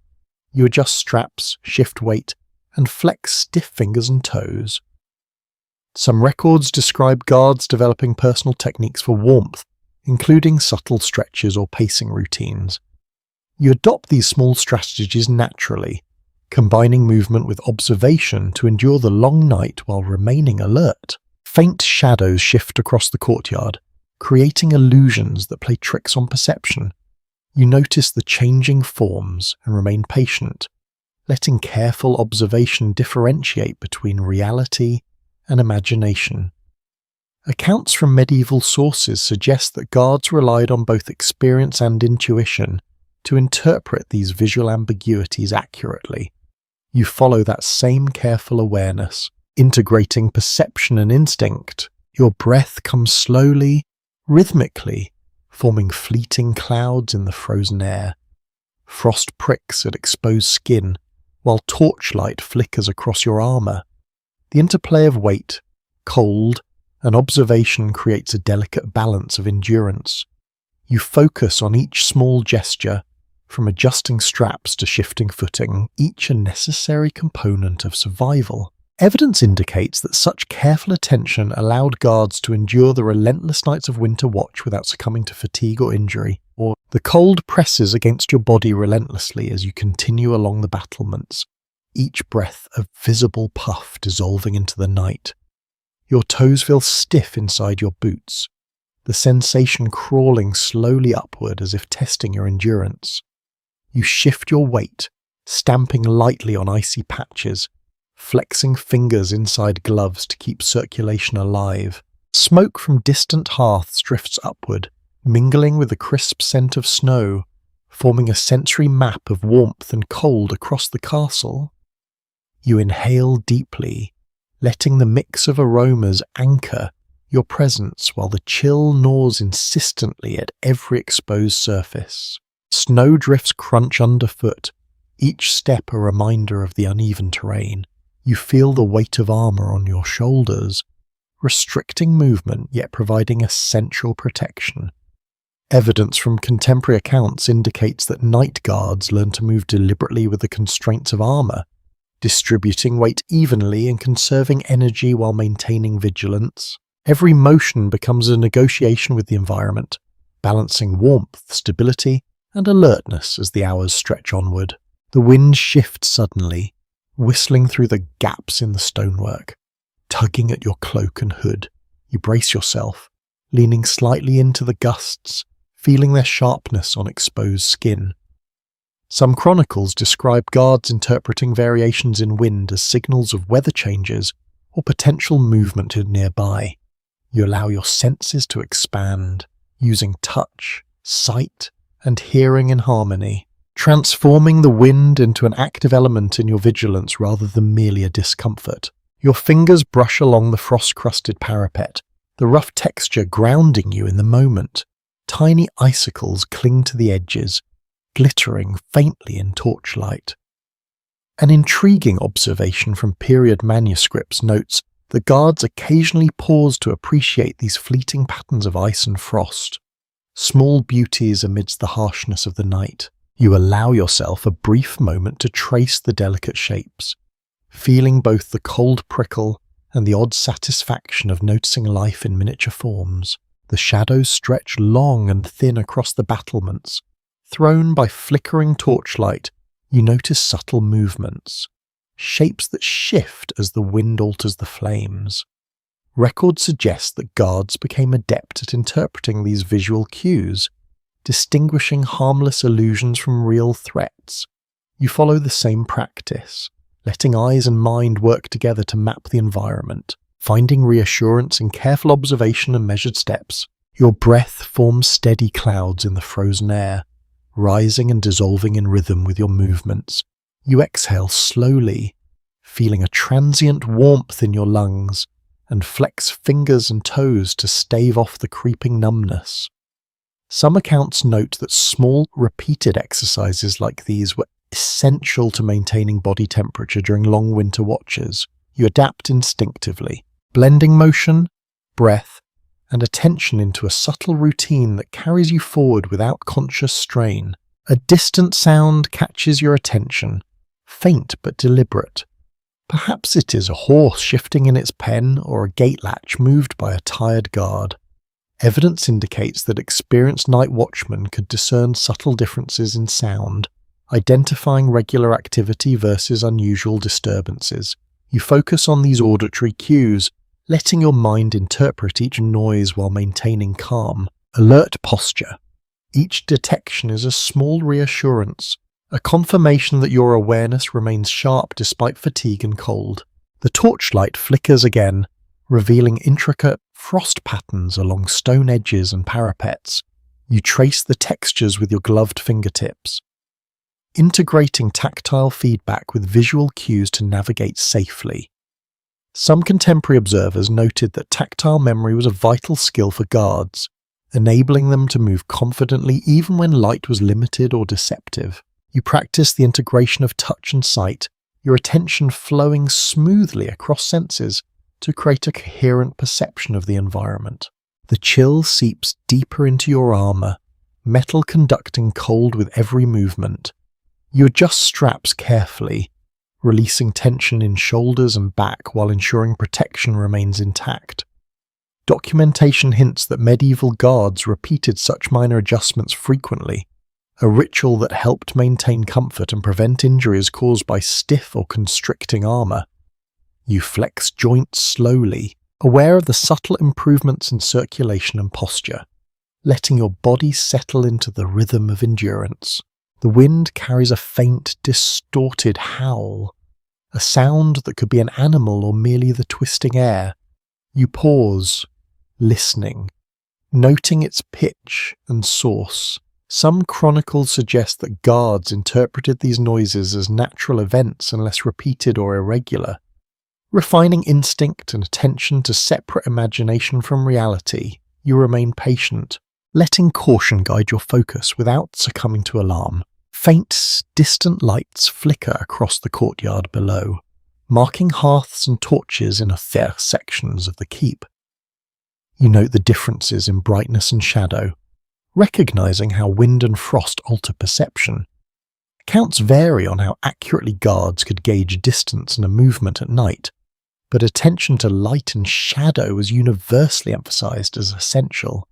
You move deliberately, integrating visual observation with tactile awareness to maintain safe passage across icy surfaces. Your boots crunch lightly over frost, and you notice small drifts of snow shifting under the wind's guidance. Evidence suggests that repeated exposure allowed guards to anticipate these shifts, adjusting steps instinctively to avoid slips. You follow the same approach, learning the subtle cues of texture and resistance underfoot, letting experience shape your awareness. A faint smell of smoke grows stronger, perhaps from a recently stoked hearth. You note the scent, blending it with earthy aromas of frost and straw. Some records indicate that guards could detect sources of warmth or activity by scent alone, a subtle skill honed through repeated nights. You inhale carefully, letting the sensory information enrich your mental map of the castle. Balancing comfort and alertness, the night stretches onward, and you sense both monotony and rhythm in the movement of wind, shadows and light.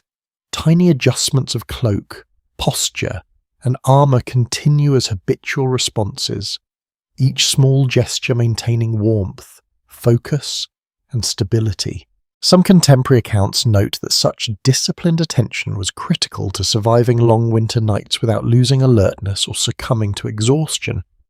You follow these habits instinctively, feeling endurance and awareness interlace into a steady flow. Snowflakes drift lazily in the torchlight, their movements slow and unpredictable. You observe the patterns, noting how the light transforms them into delicate, ephemeral forms.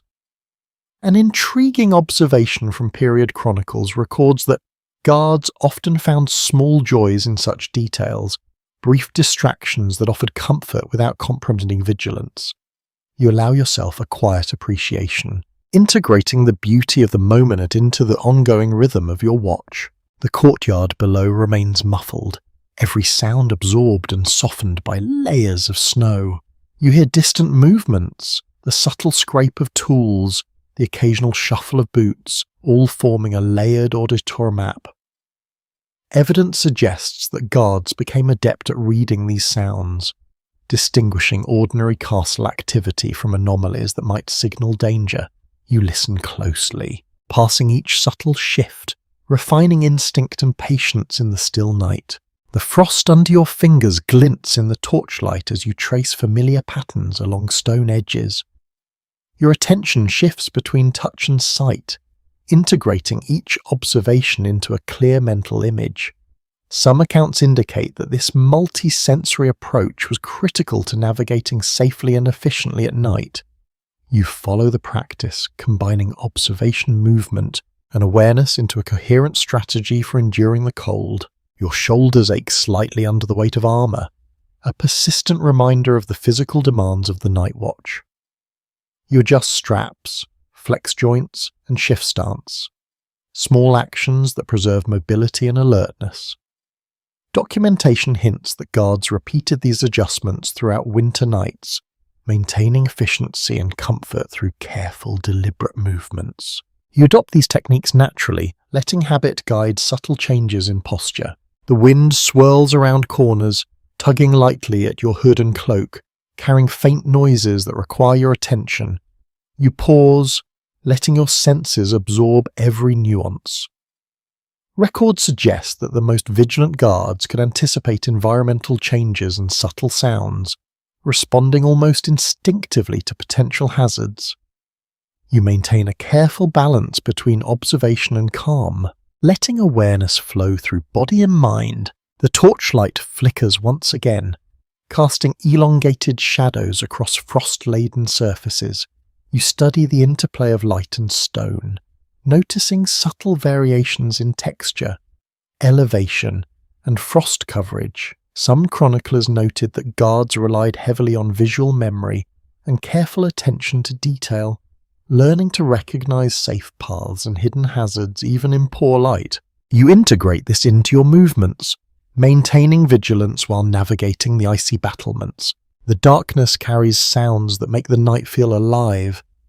A distant owl hoots, its voice cutting through the cold air, echoing faintly across frost-crusted stones. You pause, listening carefully, noticing the subtle differences between the wind's howl and the deliberate call of the bird. The night amplifies every detail, and even a small creak of timber or the soft rustle of straw becomes a story your mind must interpret. Some contemporary accounts describe guards relying on these auditory cues to detect minor movements in the castle. Distinguishing ordinary noises from potential threats, you feel the same heightened awareness, your senses fully attuned to the invisible life around you. The wind shifts suddenly, sending a sharp chill across your face and neck. You tighten your scarf and tuck your hood, feeling the cold bite at exposed skin. Evidence suggests that medieval guards learned to adjust constantly to shifting conditions, small movements keeping circulation alive while maintaining vigilance. Each step across frost-covered battlements is deliberate, cautious yet fluid, the mind and body coordinating to negotiate uneven surfaces safely. You notice how snowdrifts collect in depressions, glittering in the torchlight like tiny jewels, and allow yourself a brief moment to observe their delicate patterns before moving forward. Your armor presses against your shoulders, heavy and constraining, yet essential for survival. Each adjustment is a small negotiation, a buckle here, a strap there, ensuring the weight is distributed and movement is not overly restricted. Records indicate that guards develop personal techniques to manage armor during extended nights, often practicing subtle shifts and stretches to preserve mobility and warmth. You flex fingers and toes, testing circulation, and shift slightly from foot to foot, the cold forcing mindful attention to every small gesture. Shadows stretch and retract along the walls, cast by flickering torches. You follow their subtle motions, noting how light and dark reveal textures, ridges, and small irregularities in the stone. Documentation hints at the importance of such visual observation. Guards learn to recognize familiar shadows and changes that could signal movement or hazard. You let your eyes adjust, reading the interplay of light and darkness carefully, integrating it with tactile and auditory input to maintain a full awareness of your surroundings. A faint metallic clink carries from below, perhaps a gate latch moving, or tools left by workers long before. You stop, listening intently, distinguishing it from the wind and the distant sounds of animals. Sources describe guards interpreting these noises as vital information, a subtle language of movement and object that communicated shifts in the castle's activity. You practice the same attentiveness, letting the combination of sound, light, and tactile feedback guide your motion across the icy battlements. The chill seems sharper now, finding gaps beneath your cloak and armor. You shift stance, flexing muscles and joints to maintain circulation. Accounts from the period note that guards often paced short loops or performed small exercises during long winter nights to keep warm and alert. You incorporate these techniques naturally, moving in a rhythm that blends observation, endurance, and subtle motion. Each movement is deliberate, conserving energy while resisting numbness from the cold. Torchlight flickers across frost-laden surfaces, illuminating intricate patterns of ice along parapets and stone edges. A curious observation from chronicles describes guards pausing occasionally to appreciate these transient formations. A brief moment of solace in the harsh environment. You allow yourself the same quiet acknowledgement, tracing a ridge with a gloved hand and noting its delicate shimmer, integrating this sensory detail into the broader map of your surroundings. The wind whistles through arrow slits, carrying distant sounds that may or may not indicate movement. It is unclear whether past night guards relied more on instinct or learned interpretation, but evidence indicates both were essential. You shift slightly into the gust, letting the wind guide subtle adjustments in posture while maintaining a vigilant scan of the courtyard and surrounding battlements. Snowdrifts swirl underfoot, creating uneven terrain that demands constant attention. Your breath forms clouds in the freezing air, rising and fading with each inhalation. Frost clings to your scarf, hood, and gloves, pricking gently at exposed skin. Some records suggest that night watchmen developed mental routines to cope with the monotony and isolation, repeating sequences of checks and minor tasks to maintain alertness. You follow these patterns instinctively, adjusting straps, testing footing, and scanning the environment while letting your mind settle into the rhythm of the night. The courtyard below lies quiet, muffled by snow and shadow. You notice small flickers of movement, a shadow in a stable, a shifting pile of straw, the glint of metal on distant gates. Contemporary observers noted that careful attention to these subtle cues often allowed guards to anticipate normal activity versus unusual events. You integrate this awareness with tactile feedback from stone and ice underfoot, sound carried on the wind, and the faint sense of smoke and earth. The combination creates a coherent map of the castle at night. Your senses aligned and focused despite the biting cold. The frost glistens on every surface, catching intermittent torchlight in sparkling points. You trace familiar edges and stones, building a mental map of where each ridge, patch of ice, and uneven surface lies. Documentation hints that medieval guards memorized these patterns over repeated patrols, allowing them to navigate efficiently even under poor lighting. You move deliberately, letting tactile memory complement sight and sound, reinforcing safety and vigilance with every careful step. A faint howl carries across the courtyard, twisted and distorted by walls and wind. You pause, assessing the source, perhaps a wolf or stray dog, perhaps nothing at all. Few sources confirm the frequency of these sounds, but accounts suggest that guards became attuned to their subtle variations. Integrating them into understanding of the night's environment, you listen carefully, letting uncertainty sharpen your awareness without allowing it to disturb your focus. The torchlight dances again, casting elongated shadows that shift as flames flicker in the wind. You watch the interplay of light and stone, noting subtle irregularities in frost, stone, and structure. Records indicate that guards relied heavily on such visual cues to avoid accidents on slick surfaces and uneven paths. You move with deliberate care, adjusting posture and the steps to navigate safely while keeping senses alert to subtle changes in environment. Your armor presses more heavily with each movement, reminding you of the physical demands of the night. You shift weight, adjust straps, and flex joints, conserving energy while responding to the environment. Contemporary accounts describe guards performing similar minor rituals, balancing comfort, safety, and alertness through repeated small actions. You feel the rhythm develop naturally, a flow of observation, movement, and endurance that sustains you in the hours of darkness. The wind shifts again, tugging at your cloak, and snowdrifts swirl around your boots. Each step requires careful attention, your body adjusting to uneven surfaces and hidden patches of ice. Evidence from castle records suggests that guards internalize these subtle cues over repeated nights, creating a kind of intuitive map for movement and balance. You follow this awareness instinctively, letting it guide your steps with precision and patience. Sounds drift faintly from the courtyard, and lower levels a rustling of straw, the movement of animals, the scrape of metal. You interpret each sound, distinguishing ordinary activity from potential disturbance. Sources describe how night guards refine this skill over time, building acute auditory perception to complement sight and touch. You integrate these layers of information, allowing them to guide safe and attentive progress along the battlements. The frost pricks at exposed skin as you pause briefly to assess surroundings.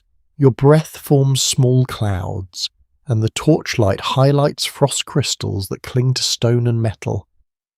An intriguing observation from historical notes describes guards finding small moments of beauty in these icy formations, brief mental reprieves from discomfort. You trace a ridge with a gloved hand, appreciating the intricate pattern without losing focus on the broader environment. Your posture shifts subtly as you continue, responding to wind, frost, and uneven footing.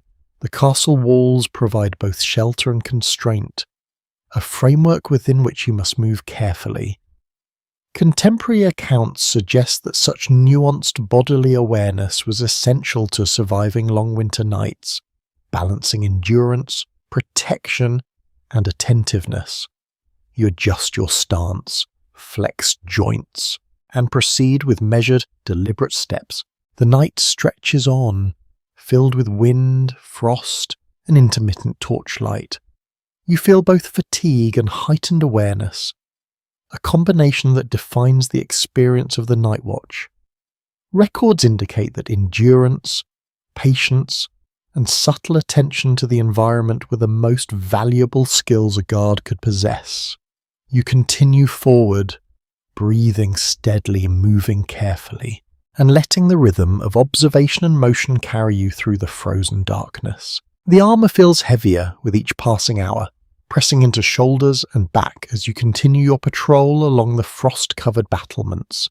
Each step is deliberate, your boots crunching on icy patches, testing the stability of stone beneath. Records indicate that night guards developed strategies to distribute the weight of their armor efficiently, learning subtle shifts and adjustments that preserved mobility and endurance. You flex fingers within stiff gloves, rotating wrists and ankles to maintain circulation, aware that small lapses in attention could lead to discomfort or injury. Metal straps rub against leather, creating quiet, rhythmic sounds that echo faintly in the night. The repetitive clink is oddly soothing, a background rhythm against the sharp wind and distant noises from the courtyard below. Some chronicles note that guards became intimately familiar with these subtle sounds, using them as a form of feedback to gauge body movement and armor adjustment. You notice the patterns instinctively, the awareness flowing from your fingertips into your mind, a tactile dialogue between you and the heavy metal that protects your body. Shadows stretch across the battlements, flickering with torchlight and moonlight. You follow them with careful attention, noting how each shape shifts in subtle ways, sometimes merging with frost-covered edges or the folds of your cloak. Evidence suggests that guards relied on such visual observation to anticipate terrain hazards, avoiding slips and falls on uneven surfaces. You integrate these visual cues with the tactile feedback from stone and ice, allowing your perception to map a safe path forward. The wind carries a sharp chill across your face and neck, tugging at your hood and cloak. You adjust your stance, leaning slightly into the gust to maintain balance, feeling how each subtle movement preserves warmth and alertness. Contemporary observers noted that the winter night demanded constant adaptation. Guards relied on the coordination of body, senses, and experience to navigate safely. You take a slow breath, the cold filling your lungs, and exhale deliberately, letting your awareness sharpen with each cloud of vapor. A faint clatter reaches your ears from below, perhaps a gate latch or a cart shifting in the courtyard. You pause, discerning the nature of the noise against the persistent wind. Accounts from the period suggest that guards developed acute hearing, distinguishing ordinary movements from potential hazards. You listen closely, integrating the auditory information into a mental map of the castle grounds. Each sound, no matter how small, provides data for safe navigation and heightened vigilance. The frost glints in torchlight, sparkling along edges of stone parapets and armor. You trace the patterns with gloved fingertips, observing subtle variations in texture and accumulation. Some manuscripts mention that guards occasionally noted these details, finding transient beauty in the harsh environment. You allow yourself a brief appreciation, letting the intricate frost inspire a quiet mental pause before returning full focus to the patrol. Snow crunches underfoot as you advance along narrow battlements, icy patches hidden beneath fresh drifts. Documentation suggests that experienced guards memorized the terrain over repeated nights, learning to anticipate treacherous spots without visual confirmation. You place each foot deliberately, integrating tactile awareness with visual observation to maintain balance and avoid injuries. The rhythm of careful movement becomes meditative, blending vigilance with endurance. Your breath rises in clouds, mixing with the sharp scent of smoke from distant hearths and the earthy aroma of frost-damp straw. Some accounts suggest that olfactory cues were useful for night guards, providing orientation and subtle alerts to activity or changes in the environment. You inhale slowly, mapping the combination of scents, letting the information merge with what you see, hear, and feel through your fingertips and boots. A distant shadow shifts across the courtyard, a subtle motion that might be a person, an animal, or merely the play of light and wind. Records indicate that guards often learn to interpret such ambiguous movements, balancing caution with rational judgment. You watch carefully, noting the details, the timing, the movement, letting instinct and experience guide interpretation. Every small observation reinforces the rhythm of vigilance, ensuring that your senses remain engaged. The wind intensifies briefly, tugging at your cloak and hood, swirling snow in delicate patterns. Evidence implies that guards adapted to these conditions by moving with the gusts rather than resisting them. Subtle adjustments preserving energy and balance.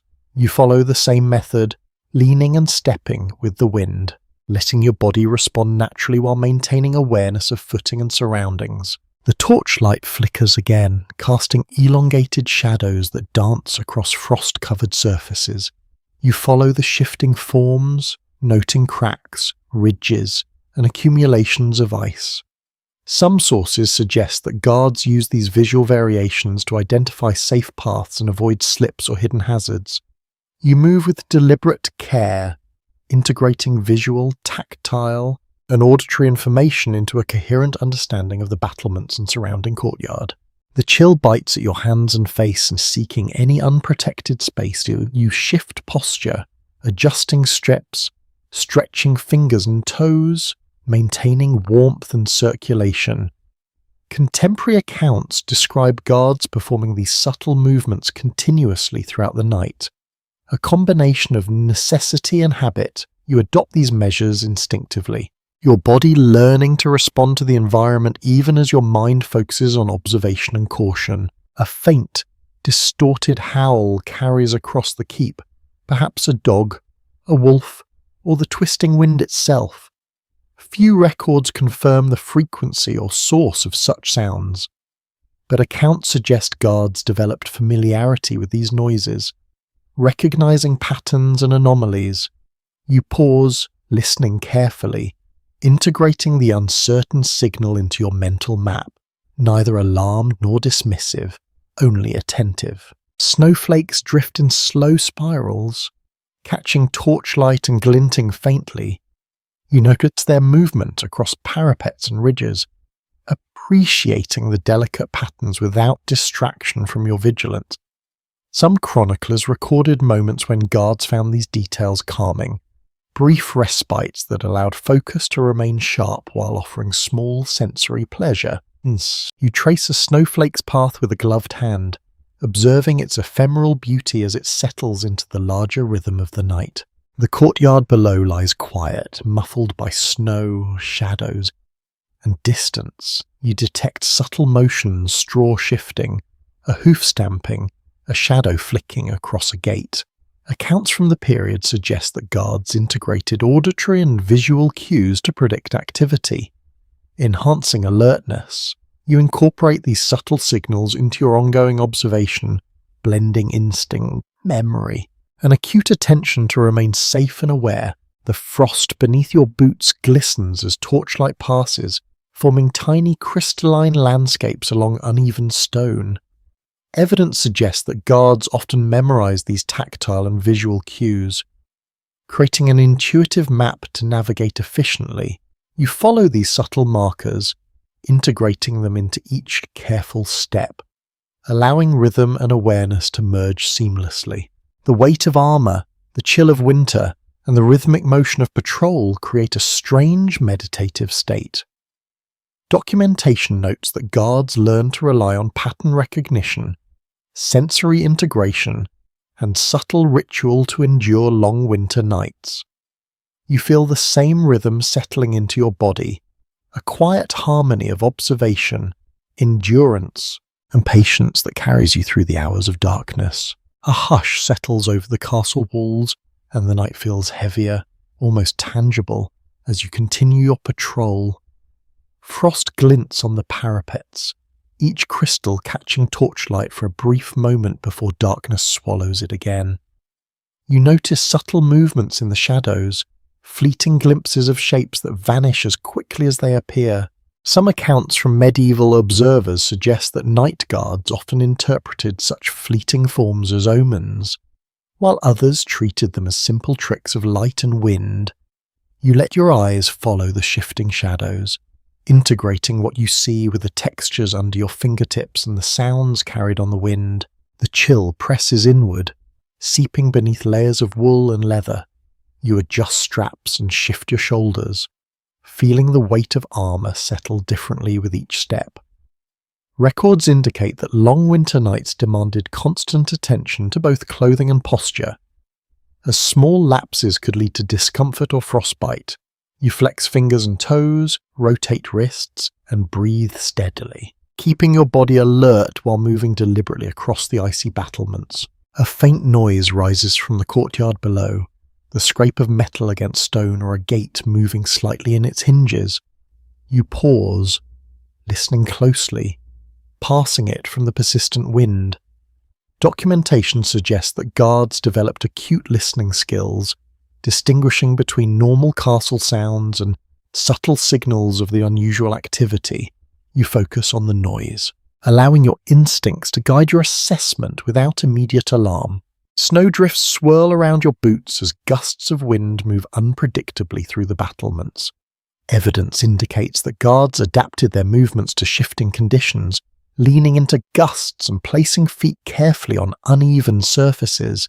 You step cautiously, feeling how subtle shifts in weight preserve balance while minimizing effort. Each motion becomes a small negotiation with the environment, blending endurance, awareness, and instinct. The torchlight flickers against the walls, casting elongated shadows that stretch and contract as the flames sway. You notice tiny cracks, ridges, and frost accumulations that could influence footing. Contemporary accounts note that experienced guards memorize these variations, forming mental maps of safe pathways along the battlements. You follow this practice, integrating sight, touch, and memory to navigate safely. Your breath forms steady clouds in the frigid air, rising and dissipating slowly. The smoke from distant hearths mingles faintly with the earthy scent of straw and frost. Some chronicles mention that guards relied on olfactory cues to help orient themselves, particularly when visual information was limited. You inhale carefully, letting the combined scents guide your awareness and reinforce your position on the walls. A distant howl carries across the keep, warped and amplified by wind and stone. Few sources confirm the frequency or origin of these sounds, but accounts indicate that guards became accustomed to interpreting them without panic. You listen closely, noting pitch, duration, and direction, integrating it into your mental map while maintaining calm focus. The frost glistens along edges of stone and metal, tiny crystals forming delicate patterns in the torchlight. A curious observation from period chronicles notes that some night guards paused briefly to observe these formations, finding a quiet solace that helped sustain attention during the long, cold hours. You trace a ridge with a gloved fingertip, appreciating the delicate structure without distraction from your duties. The wind carries faint sounds of activity from the lower courtyards, the shifting of animals, the scrape of tools, or the occasional creak of a gate.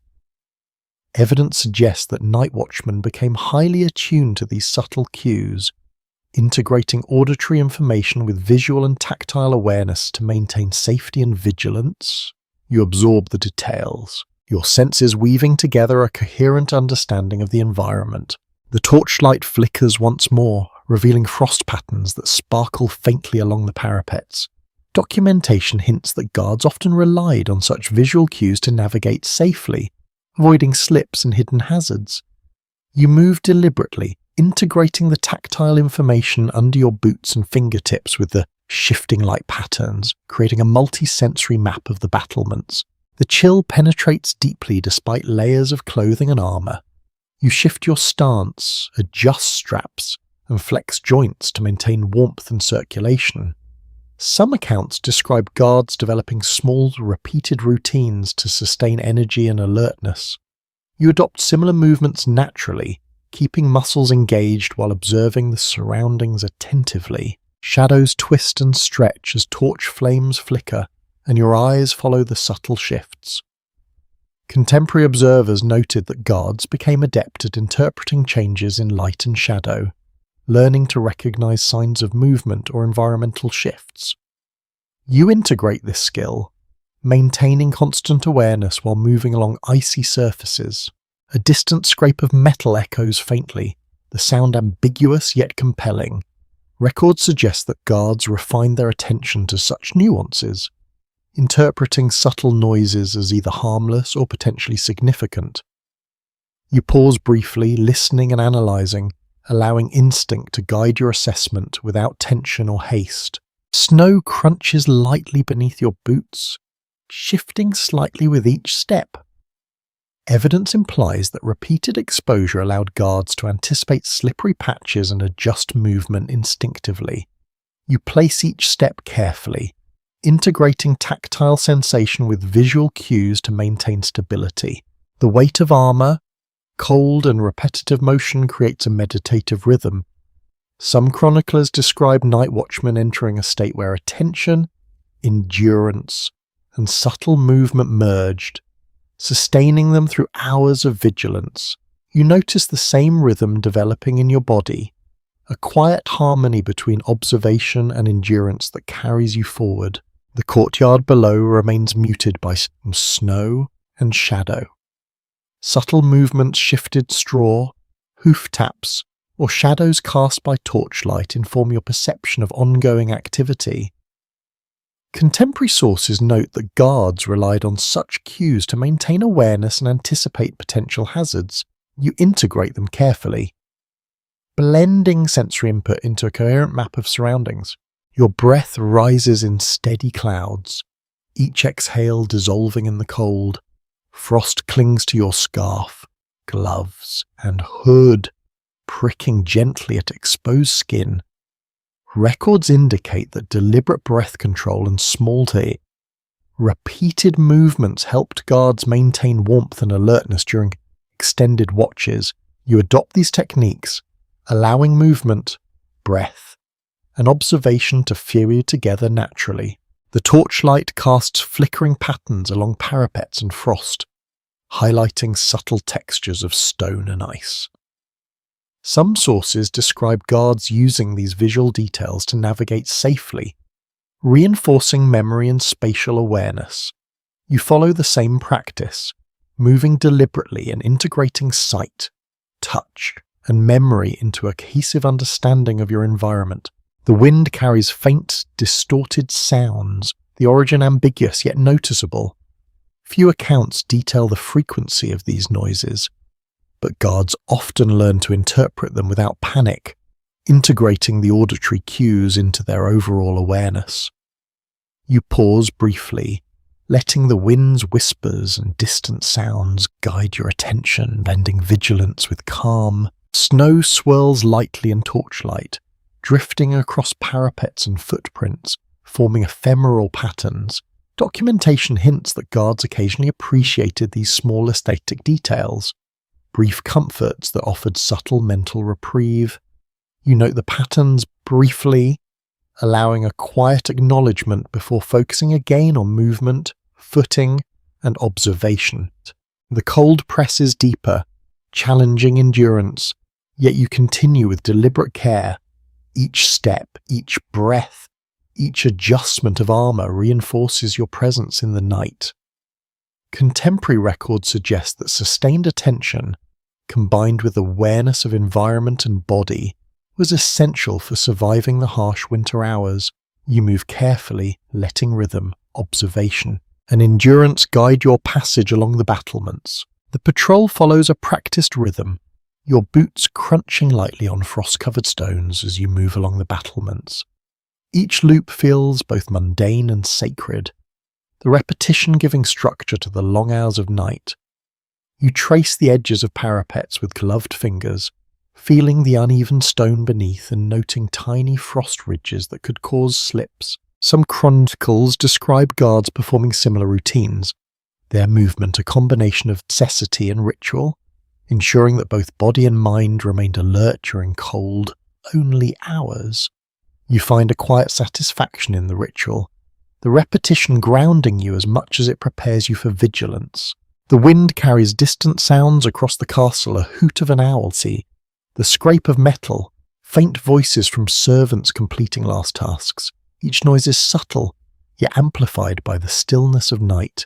Evidence indicates that medieval watchmen relied heavily on auditory cues, interpreting them as part of a complex environmental map. You pause occasionally, listening intently, integrating the rhythm of the wind and distant activity into a cohesive understanding of your surroundings. Your cloak shifts into the gusts, tugging at shoulders and hood. You adjust the straps, feeling the weight of armor settle differently as you move. Some accounts suggest that guards developed fine-tuned awareness of these small shifts, learning how to adjust the body position to maintain balance and conserve warmth. You flex fingers, rotate wrists, and stamp lightly to encourage circulation, letting motion protect you against both fatigue and the cold. Torchlight flickers along the walls, casting shifting shadows that stretch and twist across the battlements. You follow their subtle motions, observing how shapes change with every gust and each flicker. Documentation hints that guards often trained themselves to read these variations, recognizing ordinary illusions from real movement. You allow your eyes to track each subtle change, integrating visual awareness with tactile and auditory input to maintain a comprehensive perception of the environment. Snowdrifts swirl with each gust, forming new shapes along parapets and uneven surfaces. Some evidence from contemporary accounts suggests that night guards developed an instinctive sense for navigating such terrain, anticipating slippery patches or obstacles. You step carefully, adjusting your weight, and allow the rhythm of observation and movement to merge naturally. Each careful footfall is a negotiation with the environment, an intimate understanding of both risk and safety. The frost glistens faintly, capturing torchlight in tiny, fleeting sparks. You trace edges with your gloves, noting subtle ridges and textures. A curious observation from medieval chronicles records that guards occasionally took brief moments to appreciate these patterns, finding ephemeral comfort amid the cold. You pause for a moment, letting your attention linger before returning to the deliberate pace of your patrol, integrating observation with practical navigation. The wind rises again, carrying faint, distorted noises from the courtyard below. You listen carefully, distinguishing the scrape of a cart from the shuffle of a horse or the movement of a door. Some sources indicate that guards relied on repeated exposure to discern these differences, honing an almost instinctive ability to interpret environmental sounds. You incorporate this knowledge, blending it with visual and tactile cues to maintain vigilance across the long battlements. Your breath forms delicate clouds in the freezing air, each exhale a small marker of presence in the silent night. Frost builds along your scarf and hood, pricking against exposed skin. Contemporary observers noted that deliberate breathing, combined with subtle motion, helped night guards endure long hours without succumbing to cold-induced fatigue. You continue moving rhythmically, flexing muscles and adjusting posture, allowing both body and mind to remain alert. Torchlight flickers again, revealing small frost patterns and uneven stone. Records hint that guards memorize such features to navigate safely, using a combination of touch, sight, and memory to anticipate hazards. You step carefully, integrating these cues, maintaining awareness of your surroundings with every movement. The weight of armor presses heavily as you continue your patrol, a persistent reminder of the physical demands of winter nights. Accounts from the period indicate that guards often performed subtle adjustments to manage discomfort and maintain readiness. You shift your stance, adjust straps, and flex joints, blending endurance and observation into a continuous rhythm. Shadows twist and stretch in the torchlight, creating fleeting forms that seem almost alive. Evidence suggests that guards learn to distinguish between these illusions and real threats. Relying on careful observation and intuition, you track each movement, maintaining calm awareness while moving deliberately over icy surfaces. A faint, distant howl carries across the courtyard. Warped by walls and wind, some records note that guards developed familiarity with these sounds. Recognizing patterns while remaining cautious, you pause briefly, integrating the auditory signal into your perception of the night without fear, letting instinct guide understanding. Snowdrifts shift underfoot, creating small variations in footing. Documentation indicates that guards internalize these tactile differences, developing instinctive responses to maintain balance and safety. You move carefully, relying on integrated sensory feedback from touch, sight, and hearing, allowing the body to respond naturally to subtle hazards. The courtyard below remains muted, muffled by snow and distance. Tiny shifts of straw, the stamping of hooves, or a faint shadow provide information about activity in the castle. Contemporary accounts describe guards using these cues to anticipate movement and potential threats. You integrate them into a coherent mental map, reinforcing awareness and calm attention. Your breath rises in thin clouds, visible in the torchlight. Frost pricks at exposed skin, and you adjust straps and posture to preserve warmth and circulation. Records indicate that night guards employed similar routines, subtle gestures repeated often to maintain focus and endurance. You move in harmony with this rhythm, letting awareness and physical adaptation blend seamlessly. Torchlight flickers across the frost, highlighting intricate patterns along stone and metal. Some chroniclers noted that guards found small comforts in observing these details, ephemeral pleasures that offered respite without distraction. You follow this practice, noting subtle forms while continuing to advance deliberately along the battlements. The wind swirls around corners, tugging at your hood and cloak. Evidence suggests that guards adapted to these gusts by moving with them. Subtle adjustments maintaining both balance and energy. You follow the same approach, letting body and environment interact naturally while keeping senses alert.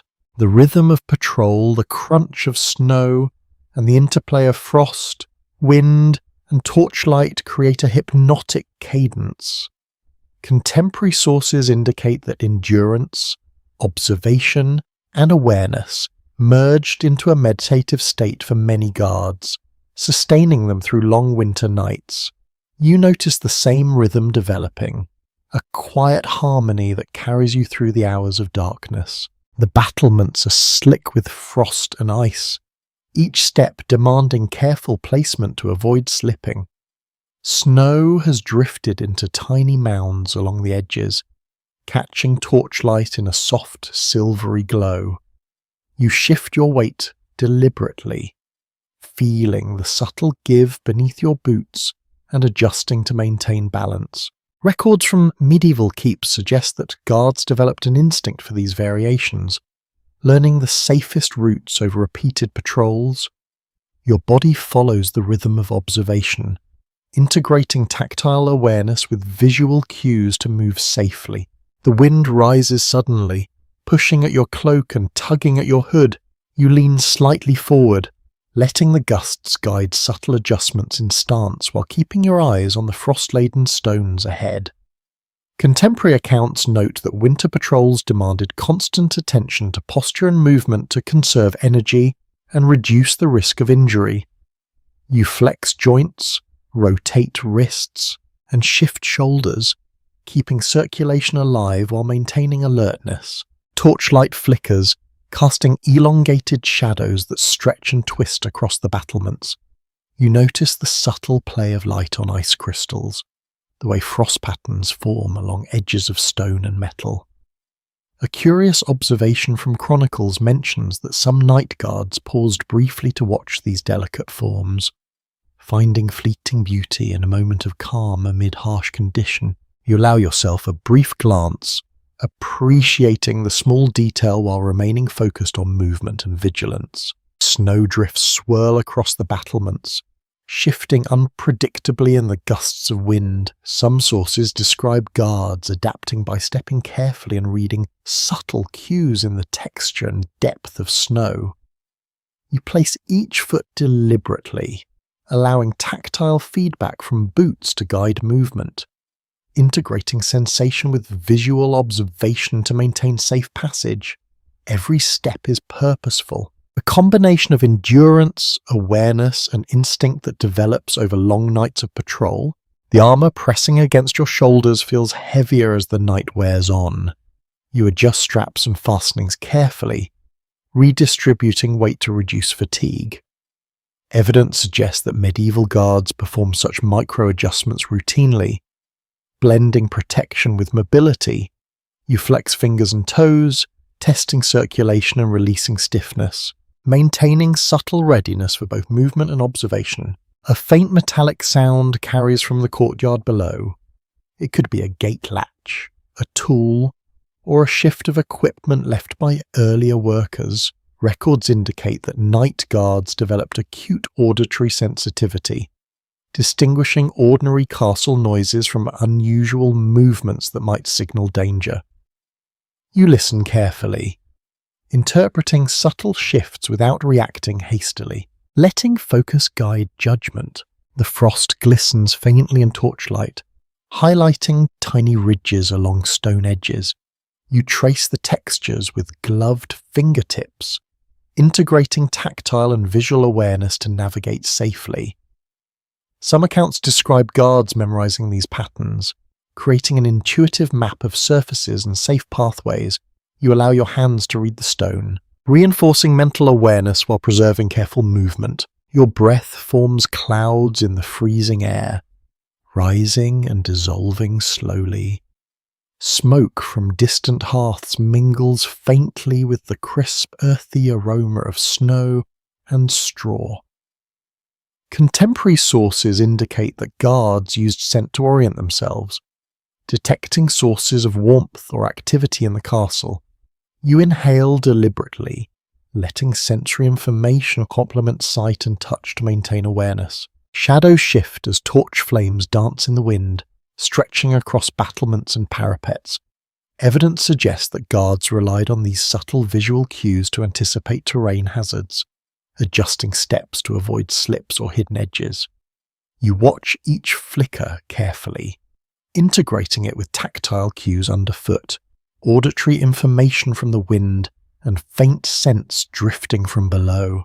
The wind winds through gaps in stone and along the edges of battlements, tugging at your cloak and hood. Documentation hints that guards adapted by moving fluidly with gusts, minimizing effort while maintaining balance.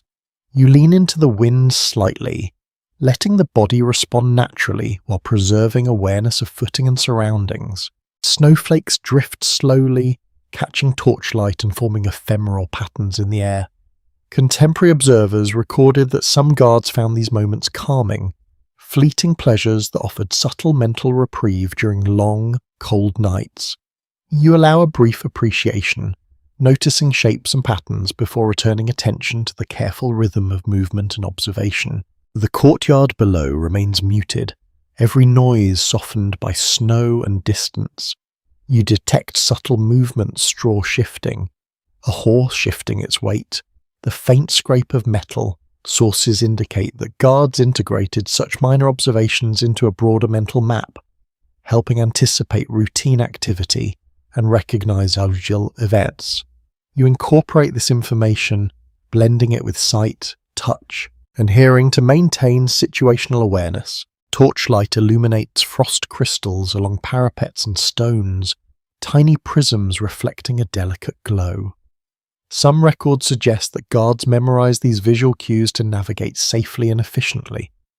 You step carefully, integrating tactile feedback with visual observation, letting the senses work in concert to maintain rhythm and balance. The weight of armor, the chill of winter, and the repetitive motion of patrol create a subtle, meditative cadence. Documentation from multiple keeps suggests that endurance, observation, and attention merged into a mental state that sustained guards through long nights. You feel the same rhythm settling into your body, quiet harmony that blends awareness, patience, and movement seamlessly. The wind swirls around the corners, tugging at your hood and cloak with unpredictable force. Evidence implies that guards adapted to these conditions by adjusting posture and steps to maintain both balance and energy.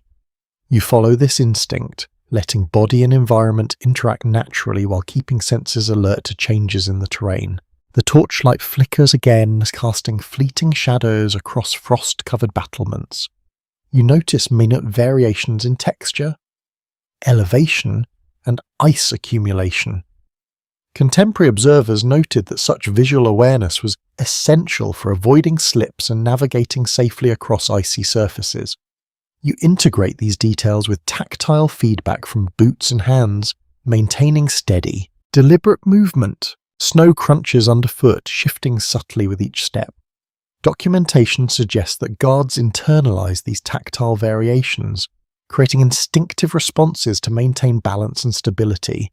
You move carefully, letting sensory input guide each footfall while preserving rhythm and attention. The night stretches endlessly, the wind, frost, and torchlight forming a hypnotic cadence. Sources indicate that guards' endurance relied on awareness, observation, and subtle habitual movement. You feel the same rhythm emerging, a quiet flow of motion and attention carrying you forward across the battlements, blending vigilance with a meditative sense of presence. The cold gnaws at your stomach, a persistent reminder that the long night wears on both body and mind. Your rations lie in a small pouch at your belt, hard bread and salted meat preserved for the hours of the watch. Accounts from period records suggest that these modest provisions were meant to sustain energy without drawing the guard's attention away from vigilance. You break off a piece of bread, tasting its coarse texture, and swallow slowly, letting the warmth spread briefly through your core. Each bite is a small comfort, though fleeting, as the chill returns almost immediately. You shift your weight along the icy battlements, boots crunching faintly on frost-covered stones. Snowdrifts have shifted with gusts of wind, forming small obstacles that require careful navigation. Evidence indicates that night guards became adept at reading these surfaces, adjusting steps instinctively to maintain balance and avoid injury. You move deliberately, integrating tactile feedback, visual cues, and memory of familiar surfaces into a seamless rhythm that carries you across the frozen stone. The wind whistles sharply through the gaps in the stonework. Tugging at your cloak and hood, you adjust the layers against your body, shifting straps and posture to conserve warmth while remaining ready for sudden movement. Some chronicles mention that guards relied on these subtle adjustments as a primary strategy to preserve body heat while maintaining alertness. You flex fingers and toes, rotate wrists and ankles, keeping the blood flowing and muscles responsive. Torchlight flickers, casting unpredictable shadows across frost-covered parapets. You notice the minute variations in the surface, small cracks, ridges, and icy patches that could compromise footing. Records suggest that experienced guards memorize these features over repeated nights, creating a mental map that guided safe movement in darkness. You allow your fingers to brush lightly along edges for tactile confirmation, blending touch and sight to navigate securely. A faint sound rises from the courtyard, the soft stamping of a horse, the scrape of a metal latch, a distant clatter of straw. Documentation indicates that guards learn to interpret these subtle noises, distinguishing routine activity from potential disturbances. You pause briefly, listening carefully, integrating these sounds with wind, shadows, and frost to build a clear picture of the environment around you. The frost glistens faintly under torchlight, creating intricate patterns along stones and parapets. Some contemporary accounts note that guards occasionally pause to admire such formations, Finding brief mental reprieves amid the monotony and discomfort of winter night watches, you allow yourself a subtle acknowledgement, tracing a ridge with a gloved hand before resuming movement. Integrating observation and tactile awareness, your armour presses heavily, the cold metal conducting icy temperature to your core. You adjust straps and reposition weight. Flexing joints carefully to maintain mobility, records suggest that guards repeated such small adjustments throughout the night, preserving endurance and preventing stiffness from immobilizing them. You move deliberately, letting subtle motion protect both body and vigilance. Snow shifts underfoot, forming small ridges and uneven surfaces that require conscious attention. Evidence indicates that guards internalize these tactile cues, allowing movement over slippery terrain with instinctive precision. You step carefully, maintaining rhythm and balance, integrating every sensation into a coherent awareness of footing and environment. The wind rises again, carrying faint, indistinct noises from the lower courtyard, shuffling straw, a distant hoof tap, a creaking gate. Some chronicles describe guards learning to anticipate such movements, distinguishing routine sounds from anomalies.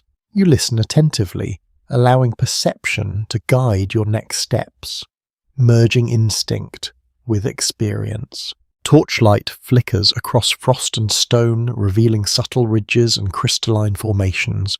Documentation hints that guards use these features to orient themselves and avoid hazards. You move deliberately, letting vision, touch, and memory collaborate in creating a mental map of the battlements and surrounding areas. The chill penetrates even through layers of clothing and armour. Pricking exposed skin, you shift posture, flex joints, and rotate shoulders, subtle movements designed to maintain warmth and circulation. Accounts from the period describe similar techniques, small rituals repeated to keep focus and prevent fatigue or injury. You adopt these measures naturally, letting body and mind work together in harmony. Shadows twist in torchlight, flickering and elongating across parapets and walls.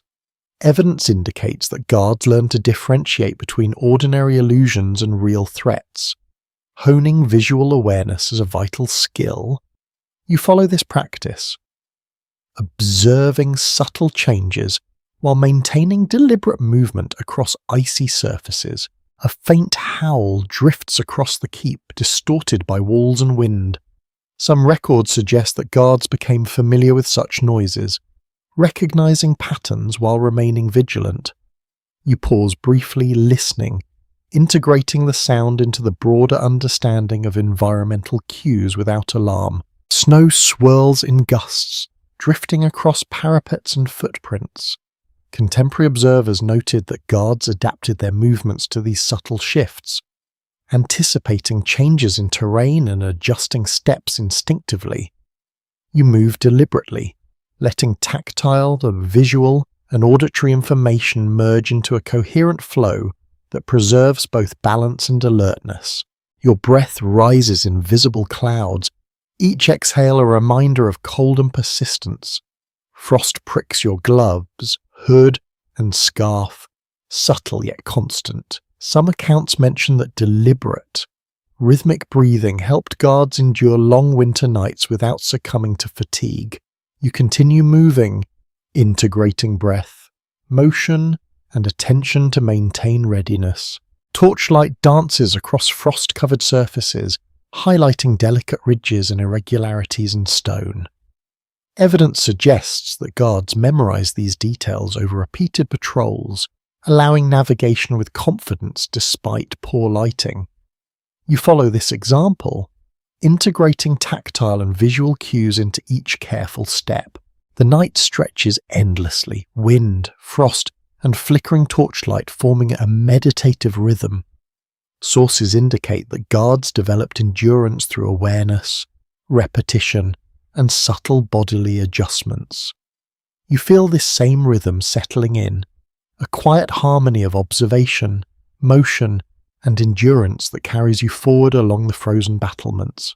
The battlements stretch ahead, icy and silent, the snow crunching under your boots with each deliberate You feel the weight of armor pressing against your shoulders, every movement a careful negotiation between protection and mobility. Accounts from medieval records indicate that guards adapted to these conditions by distributing the weight evenly and pacing themselves to conserve strength. You flex fingers and toes, rotate wrists and ankles, and exhale slowly, letting breath form small clouds that dissolve into the cold night air. A faint clink echoes from below, metal scraping against stone or a gate shifting slightly. You pause, listening carefully, passing it from the wind that whistles through narrow gaps. Documentation suggests that experienced night guards learn to distinguish routine castle sounds from unusual ones, enhancing their perception of potential threats. You integrate these auditory cues into a broader awareness, letting them guide your attention without disturbing the rhythm of movement. Torchlight flickers along the parapets, casting long shadows across frost-covered stone. You observe how the light shifts, revealing tiny ridges, cracks, and icy patches that could affect footing. Evidence points to guards memorizing these patterns, internalizing visual cues to navigate safely through darkness. You allow your eyes and hands to work together, combining sight and tactile feedback to maintain balance and vigilance. The wind tugs at your cloak and hood, carrying faint scents from the courtyard below, smoke from hearths, damp straw, and the earthy aroma of frost-covered ground. Some chronicles describe guards using scent as a tool for orientation, recognizing familiar smells to identify activity or changes in the environment. You inhale deeply, letting these sensory signals enrich your mental map of the keep. Snowdrifts shift unexpectedly underfoot, creating uneven terrain that demands careful navigation.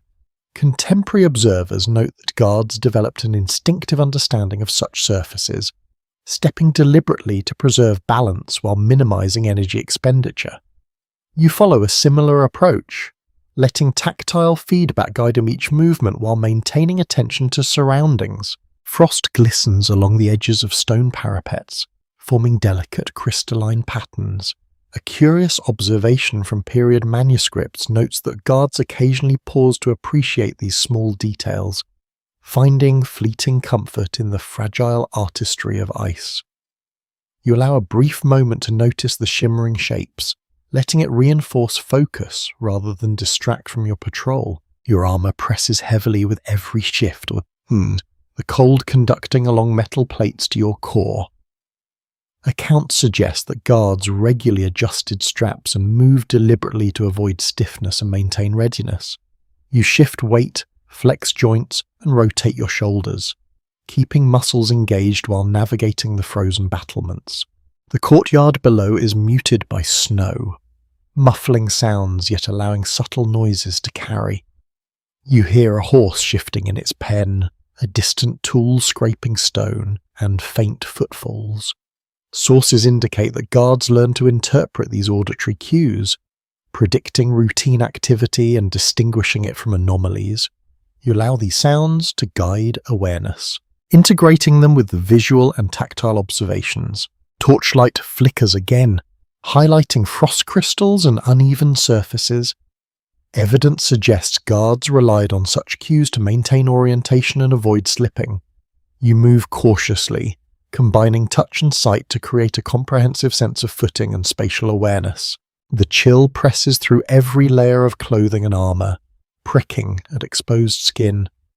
Contemporary accounts describe guards performing small repeated adjustments, flexing fingers, shifting weight, and rotating joints to sustain warmth and circulation. You adopt these movements instinctively, blending endurance, observation, and environmental adaptation into seamless motion. Shadows stretch and twist with the flickering flames, creating fleeting shapes that seem alive. Records hint that guards trained themselves to recognize ordinary illusions versus potential threats, a skill developed over repeated winter nights. You watch the shifting forms carefully, integrating visual perception with instinct to maintain calm vigilance. A faint howl drifts across the keep, distorted by wind and walls, Some sources suggest guards became familiar with these sounds, interpreting patterns to determine whether the noise signified animals or something more unusual. You pause briefly, listening and integrating it into your mental map of the environment, maintaining awareness without alarm. Snowdrifts swirl gently around your boots, shifting in response to wind. Evidence indicates that guards adapt their movements to these subtle changes, learning to anticipate and react to uneven surfaces instinctively. You continue your patrol deliberately, integrating tactile, visual, and auditory information to sustain balance and vigilance. Breath forms clouds in the frigid air, each exhale visible before dispersing. Frost gathers along scarf and hood, pricking exposed skin. Records note that deliberate breath control and subtle movement helped guards endure long winter nights. You maintain rhythm in breathing and motion, letting awareness, endurance, and sensory input work together. Torchlight illuminates mite ridges and frost patterns, reinforcing spatial awareness. Some chroniclers describe guards memorizing such features to navigate safely and efficiently during extended watches. You let touch and sight combine, using observation to guide steady, deliberate movement across the frozen battlements. The weight of armor, cold and repetitive motion blends into a meditative cadence. Documentation indicates that endurance, observation, and subtle bodily adjustments merge to sustain guards through the night. You feel this rhythm emerge naturally, a quiet harmony of motion, awareness, and patience guiding each step forward. The battlements seem to stretch endlessly, frost glinting faintly under torchlight as you move carefully along the narrow path. Snowdrifts have shifted into irregular shapes, forming subtle obstacles that require deliberate navigation. Records from medieval keeps indicate that guards memorize such terrain, internalizing each ridge and slope to maintain safe footing even in darkness. You step lightly but purposefully, integrating tactile feedback from boots and gloves with visual observation of shifting shadows and ice patches. A gust of wind whips across the walls, tugging at your cloak and hood. You lean slightly into it, allowing subtle adjustments in posture to preserve balance while keeping the eyes alert to changes ahead. Contemporary observers noted that guards used these small bodily corrections to conserve energy and prevent exhaustion during long winter nights. You flex fingers, rotate wrists and ankles, and shift shoulders, letting motion counter the persistent chill while remaining poised for unexpected movement. Torchlight flickers intermittently, casting shifting shadows across the battlements. You follow the subtle movements of the dark shapes, noting minute changes in stone and frost. Some chronicles describe guards using these visual cues to anticipate hidden hazards or irregular footing, training their eyes to interpret the interplay of light, shadow, and surface texture. You allow each observation to guide your step, integrating sight with tactile feedback and environmental awareness. The faint scent of smoke drifts up from hearths in distant courtyards, mingling with the earthy aroma of damp straw and snow-laden ground. Accounts suggest that guards relied on olfactory cues to detect activity within the keep, using subtle shifts in smell to orient themselves and anticipate movement. You inhale deeply, letting the layered scents anchor your awareness while maintaining a deliberate pace along the frost-covered battlements. Snow crunches underfoot with each careful step, shifting unpredictably with the wind. Some records indicate that guards developed an instinctive understanding of these variations, allowing precise adjustments in weight and stride to prevent slipping. You move deliberately, integrating tactile sensation with visual observation to maintain stability, rhythm, and focus. The weight of armor presses against your body, the cold metal conducting frost Evidence points to guards adjusting straps, shifting stance, and flexing joints frequently to preserve mobility and endurance. You rotate shoulders and wrists, shift weight from foot to foot, and flex fingers and toes, keeping circulation active while maintaining careful attention to the frozen battlements. A faint clink echoes from the lower courtyard, metal meeting stone with a soft, deliberate sound. Documentation suggests that night guards developed acute auditory perception, distinguishing ordinary noises from those that could indicate danger. You pause briefly, listening and interpreting the sound within the context of wind, snow, and distant activity. Integrating it into a broader understanding of the environment, torchlight illuminates frost crystals along parapets and ridges, delicate structures catching fleeting light. Some chronicles describe guards taking quiet note of such patterns, finding brief solace or mental distraction in their ephemeral beauty. You allow a subtle acknowledgement of the intricate ice, appreciating its delicate form while maintaining focus on navigation and observation. The wind whistles through gaps in stone and between towers, tugging at cloak and hood. Contemporary accounts suggest that guards adapted to gusts by moving fluidly with the air, adjusting weight and posture to conserve energy and maintain balance. You lean into the wind slightly, or letting the body respond naturally, while remaining attentive to shifting terrain and subtle environmental cues. Your breath forms small clouds in the frigid air, each exhale a visible marker of presence. Frost pricks at exposed skin beneath gloves and scarf. Records indicate that guards practice controlled, rhythmic breathing combined with subtle motion to maintain warmth and focus. You adopt this strategy, integrating breath, movement, and observation into a steady, meditative rhythm that sustains awareness through the long night. Shadows shift across the battlements, flickering with torchlight and wind. Evidence suggests that guards trained themselves to recognize ordinary visual illusions, interpreting subtle differences to maintain safety and vigilance. You follow this practice, observing every nuance without distraction, blending visual perception with tactile feedback and auditory awareness. Snow drifts swirl gently, forming ephemeral patterns underfoot and along parapets.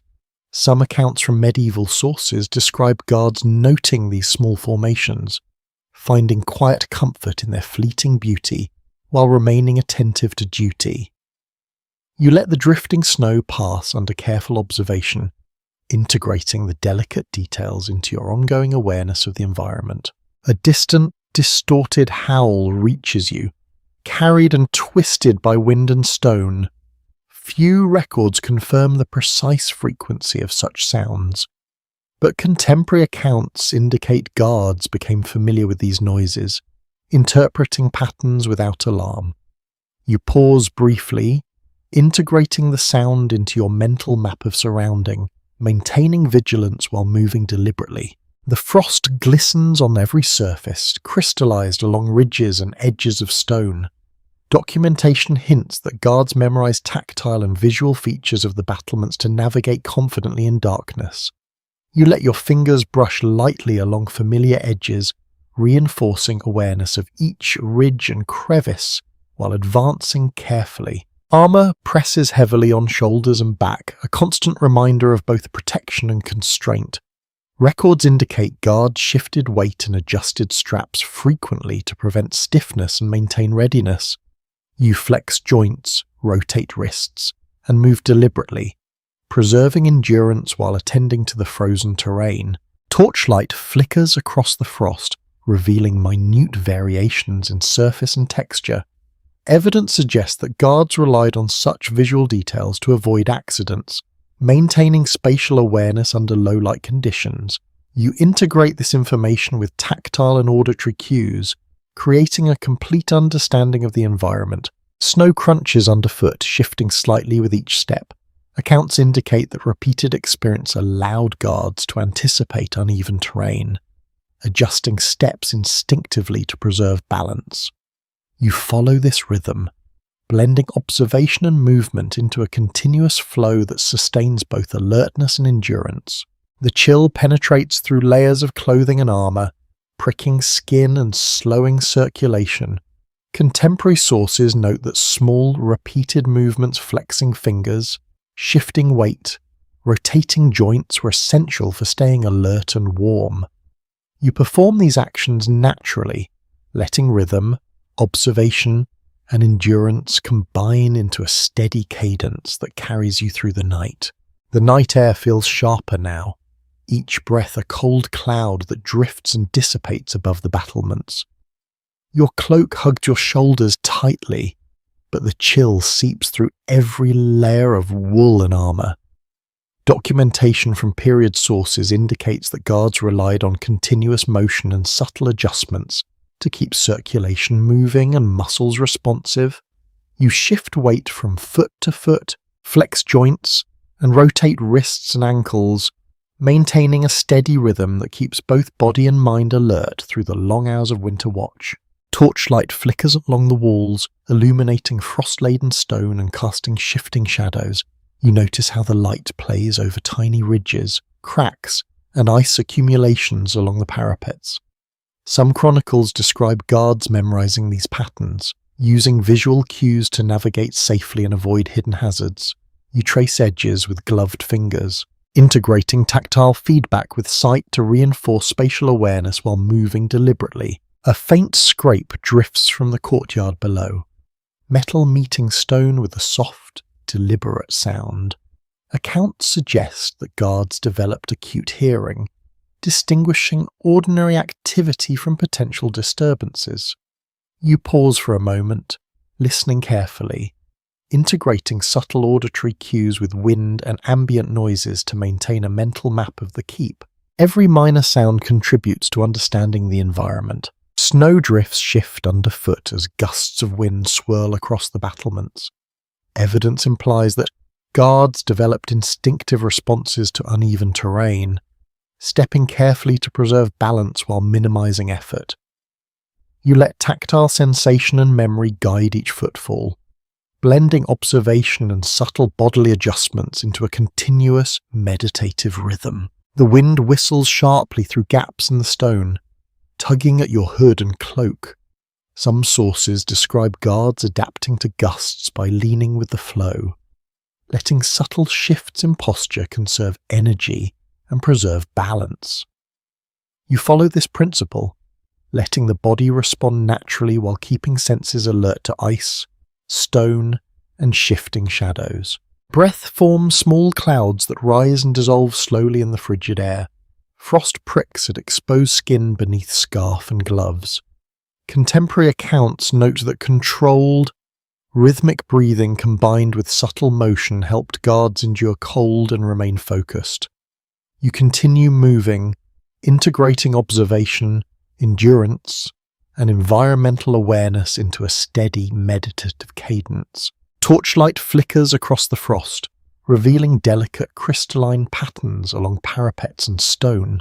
A curious observation from period chronicles records that guards occasionally took brief moments to note these details, finding a fleeting mental reprieve amid the monotony of winter patrol. You allow your gaze to linger momentarily, appreciating the fragile geometry of ice while maintaining attention to the frozen terrain. The courtyard below lies silent, muffled by layers of snow. Tiny shifts of straw, stamping of hooves, or distant movement create subtle cues.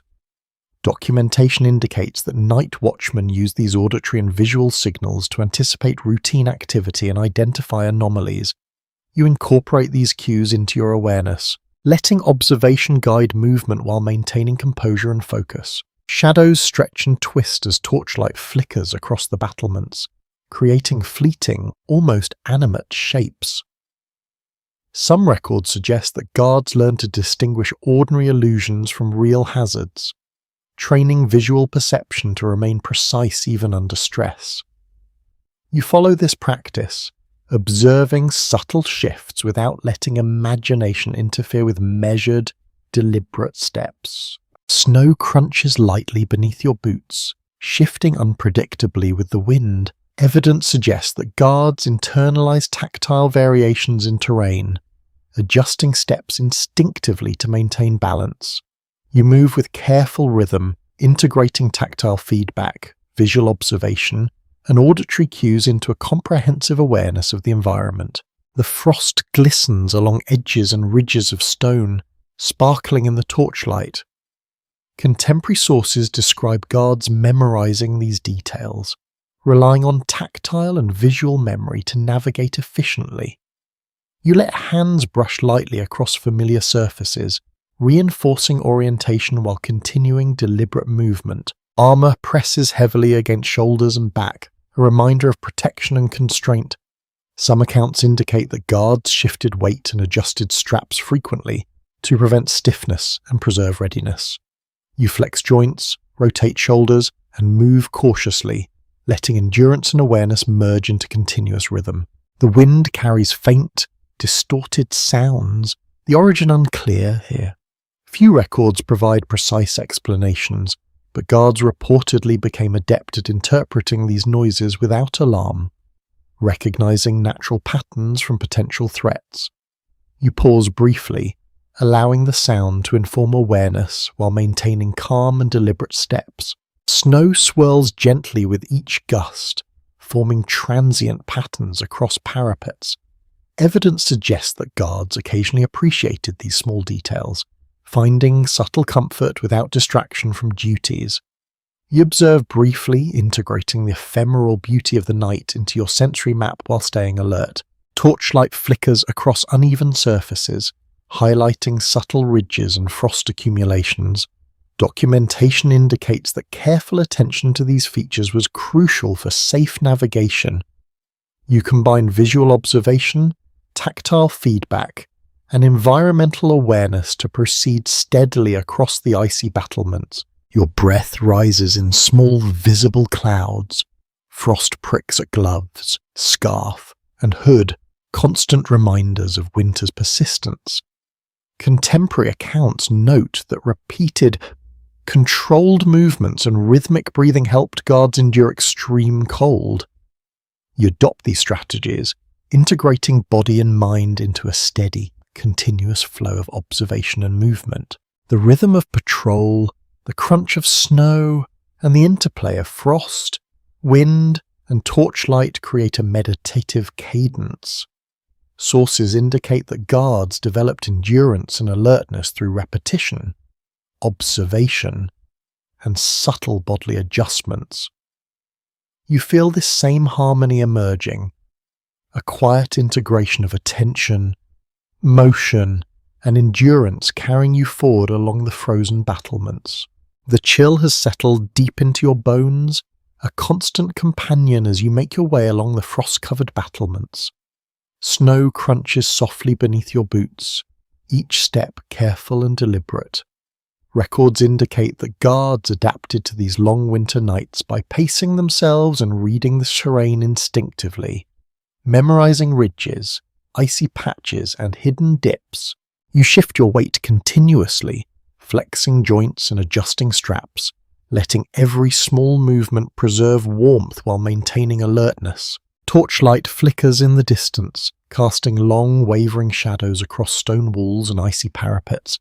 You notice subtle changes in light and texture, frost crystals catching the flames and glinting briefly before darkness swallows them again. Accounts from the period suggest that experienced night watchmen use these visual cues to navigate safely and anticipate hidden hazards. Your gloved fingers brush along familiar ridges, integrating tactile feedback with visual awareness to reinforce memory and guide steps. A faint scraping sound drifts from below, perhaps a cartwheel on frozen stone or a latch shifted by a guard making a round. Contemporary observers noted that night watchmen became adept at interpreting such sounds, distinguishing routine movements from potential disturbances. You pause briefly, letting each subtle noise register, building a mental map of the keep's quiet activity while remaining alert. The wind whips through the battlements, tugging at your cloak and hood. Evidence suggests that guards learn to move in harmony with gusts, adjusting stance and posture to conserve energy while preserving balance. You shift slightly into the wind, letting the force guide subtle adjustments in weight and movement, maintaining both warmth and readiness. Breath rises in small clouds, dissipating quickly in the frigid air. Frost pricks at exposed skin, and you flex fingers and toes to maintain circulation. Documentation hints that deliberate movement and controlled breathing were essential strategies for night watches, helping guards endure the cold while staying alert. You follow this rhythm, letting each inhalation and exhalation reinforce focus and calm. Snowdrifts swirl in the torchlight, forming small, ephemeral patterns along parapets and ridges. Some chronicles note that guards occasionally took quiet notice of these details, finding brief comfort in delicate formations that offered mental relief during long hours. You allow a subtle glance, appreciating the patterns while continuing deliberate movement across the frozen stone. The weight of armor presses against your shoulders, the metal cold and heavy, conducting frost to your core. Sources indicate that guards adjusted straps and posture frequently to prevent stiffness and maintain endurance. You shift carefully, flex joints, and rotate wrists and shoulders, preserving mobility while sustaining vigilance. Shadows twist across the battlements, flickering with the torch flames. Evidence suggests that guards trained their eyes to distinguish ordinary illusions from real threats.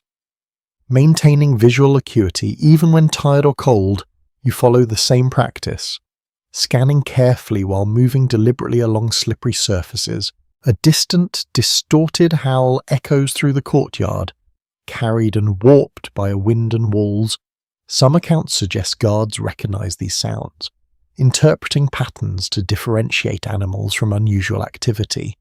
You pause briefly, integrating the sound into a broader understanding of the environment while continuing a steady patrol. Torchlight highlights delicate ridges and frost patterns along parapets. Documentation indicates that memorizing these visual and tactile details allowed guards to navigate with confidence, avoiding missteps or icy hazards. You move cautiously, using sight and touch together, reinforcing awareness with each step. The courtyard below remains muffled under layers of snow. Subtle noises, the stamp of a hoof, the rustle of straw, a shifting shadow inform perception of activity. Some sources describe guards integrating these signals to anticipate routine behavior and detect anomalies.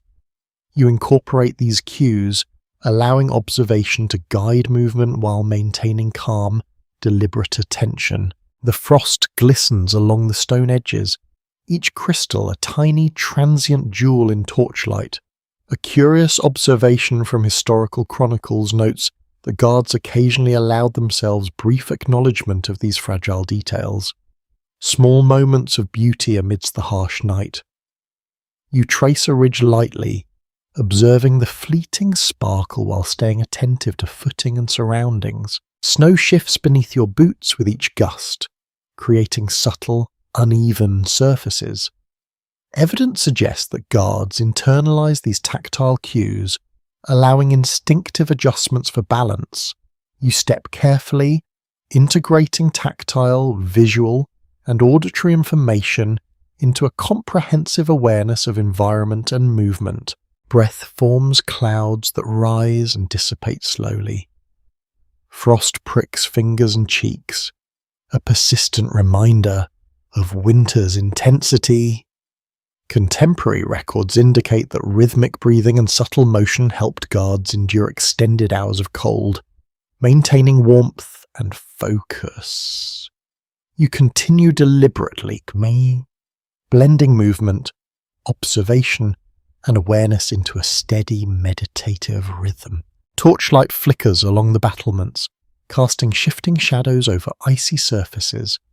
Some sources indicate that guards use these visual details to navigate safely, avoiding treacherous spots while reinforcing memory of the terrain. You integrate touch, sight, and environmental awareness, letting every small movement align with vigilance and endurance. The weight of armor, chill, and repetitive motion create a hypnotic cadence. Documentation suggests that guards merged endurance, observation, and subtle bodily adjustments into a sustained rhythm during winter watches. You feel this same integration, a quiet harmony of motion and attention guiding each step along the frozen battlements. The cold is persistent, pressing into your bones as you move along the frost-coated battlements for what feels like the 100th step of the night. Every breath forms a cloud that drifts and fades, leaving a lingering chill in its wake. Your cloak flutters in the gusts, the wind tugging at edges and pulling at your hood, reminding you that winter in a medieval keep is both opponent and constant companion. Contemporary accounts indicate that guards endured these conditions by maintaining a deliberate pace, adjusting posture, and performing small movements to preserve warmth and circulation.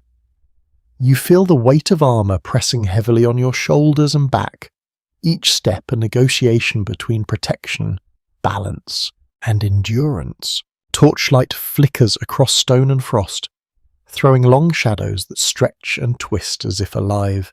You notice the subtle interplay of light on uneven surfaces, ridges of ice, and small fissures in the battlements. Records suggest that guards memorize these patterns to navigate safely, using tactile memory alongside sight to prevent accidents on icy terrain.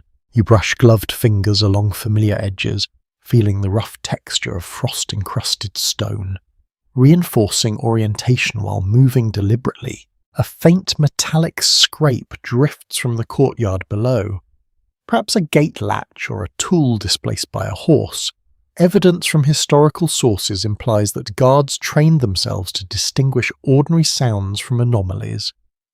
Interpreting subtle noises as part of a broader understanding of castle activity, you pause briefly, listening intently, integrating sound with tactile and visual cues to build a complete awareness of the environment.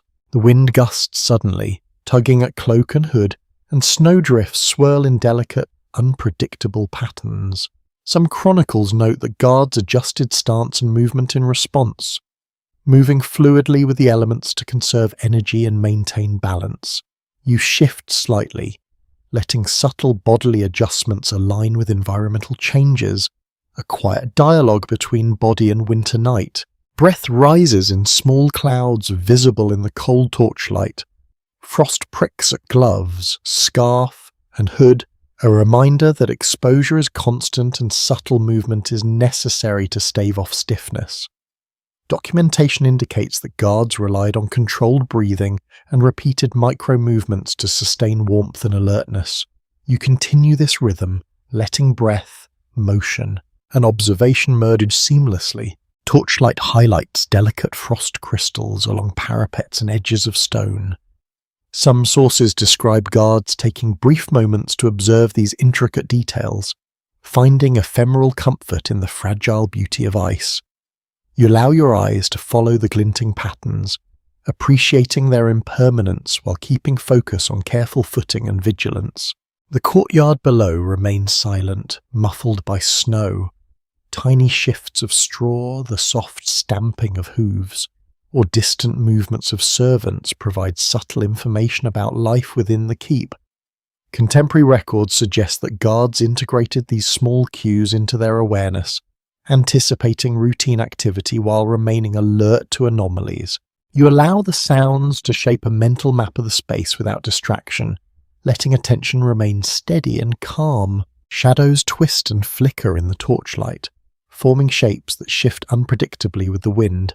Evidence suggests that guards trained themselves to recognize ordinary illusions and subtle visual distortions, maintaining clarity and perception despite fatigue and cold.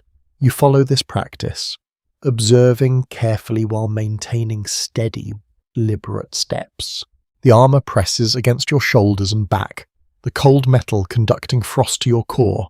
Some accounts indicate that guards frequently adjusted straps, shifted weight, and flexed joints to maintain comfort and endurance. You perform these subtle movements instinctively, allowing body and mind to remain synchronized and alert while moving across uneven, icy surfaces. Snow crunches lightly beneath boots as you continue, tiny drifts shifting in response to wind. Documentation notes that guards internalize tactile variations, allowing instinctive responses that preserved balance.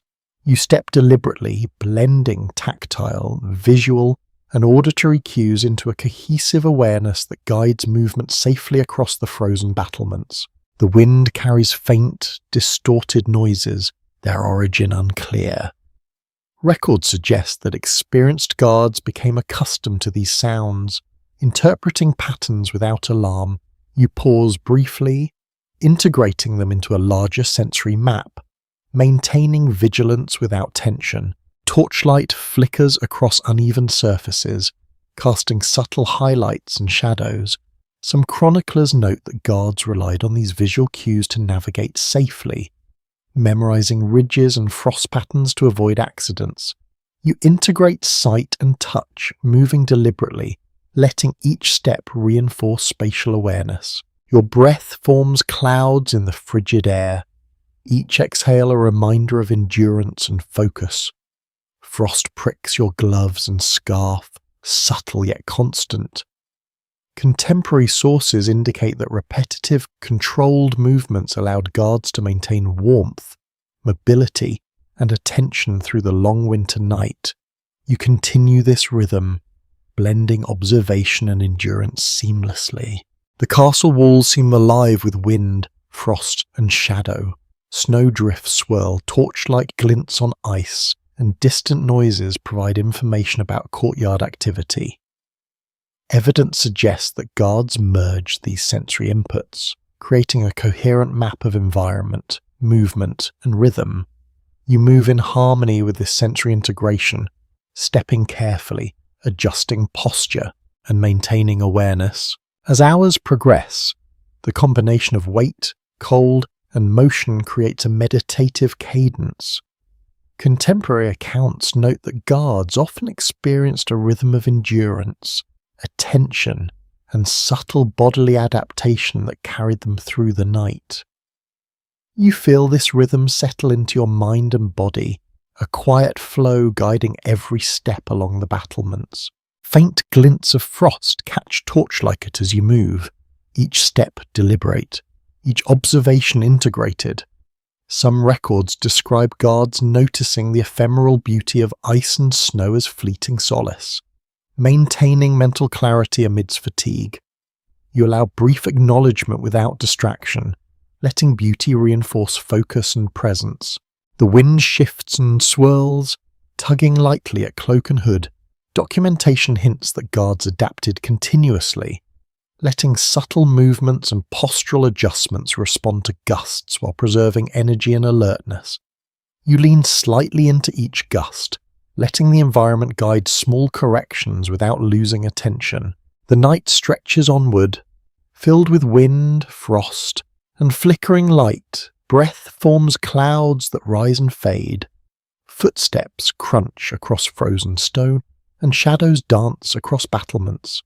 Records indicate that endurance, observation, and rhythmic adjustment merged into a meditative state that allowed guards to persist through the longest winter watches. You feel that rhythm now, a quiet harmony of body and mind carrying you forward. Now the patrol is almost complete, the night slowly yielding to the first hints of dawn. Frost sparkles in torchlight, snow drifts settle, and the weight of the long hours is met with a deep sense of accomplishment. Observation, endurance, and careful attention have guided each movement. Every breath, every step, you feel a quiet calm settle, a testament to the centuries of night watches endured in similar cold, silent hours. The wind softens, and the castle seems to exhale with the coming light. Your body relaxes slightly while vigilance remains, a delicate balance learned over long winter nights. Torchlight fades as the first grey of dawn approaches, illuminating frost-crusted battlements in a soft silver glow. Snow glimmers faintly, and distant courtyard sounds carry gently, signalling the transition from night to day. The heavy armour no longer feels oppressive, but rather part of a rhythm you've become attuned to. Breath rises in soft clouds, footsteps echo lightly on frozen stone, and the subtle patterns of frost glisten in quiet relief. You pause for a moment, feeling the persistence of the night give way to calm. Observation, endurance, patience, and awareness have carried you to this point, a continuum stretching across centuries of wintered stone. The first rays of sunlight touch the distant towers, painting them in pale gold. Frost melts gradually, snow softens, and the night's cold dissipates with the approaching warmth.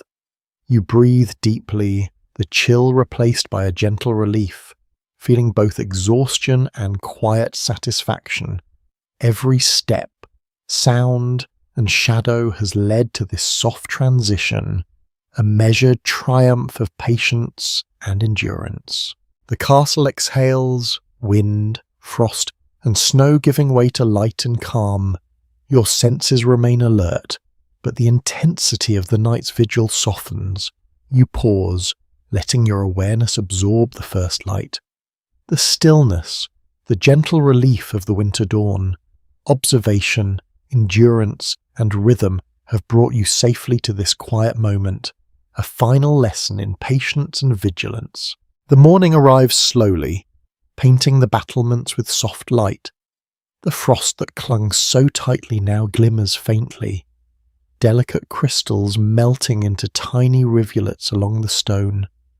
The wind has softened, carrying only gentle whispers of movement from the courtyard below. You feel your body release tension, each step now lighter as the armor feels less oppressive in the calm of dawn. The long night is behind you, yet its lessons linger: awareness, patience, endurance, and the subtle attentiveness that keeps body and mind aligned. You breathe slowly, letting the rhythm of the cold night give way to the quiet warmth of approaching sunlight. The sounds of the castle begin to emerge more clearly, the shuffle of boots, distant voices, and lowing of animals blending into a gentle morning chorus. Your senses relax, yet remain subtly attuned, carrying the memory of vigilance into this serene transition. Each breath feels easier, each movement smoother, as the quiet majesty of the winter keep unfolds in gentle, restorative light. Frost glistens briefly into patches of sunlight, a reminder of the cold endured and the beauty of winter's impermanence. You take a deep, measured breath, feeling the weight of the night lift slightly with each exhale. Your muscles loosen, your fingers and toes regain warmth, and the rhythmic cadence of vigilance gives way to calm reflection. Observation and endurance have merged into a subtle awareness that now settles gently across body and mind. The castle hums softly with life, distant and muted, yet steady and comforting. You notice the textures of stone and snow, the gentle flicker of sunlight across the battlements, and the soft sounds that signal routine life continuing in the keep. The long night, though harsh and demanding, has left a quiet satisfaction in its wake. You allow yourself to rest momentarily, letting the lessons of patience, mindfulness, and endurance blend into a serene awareness. As the day fully emerges, the winter chill softens and the frost fades. You stand quietly while breathing deeply, feeling a sense of completion. The night watch has passed, leaving behind both memory and understanding. Awareness, patience, and careful attention have guided every step, every breath, every observation. Now the keep is calm, the world gently waking, and you can finally let the stillness of the morning envelop you in quiet, restorative peace. Sleep well,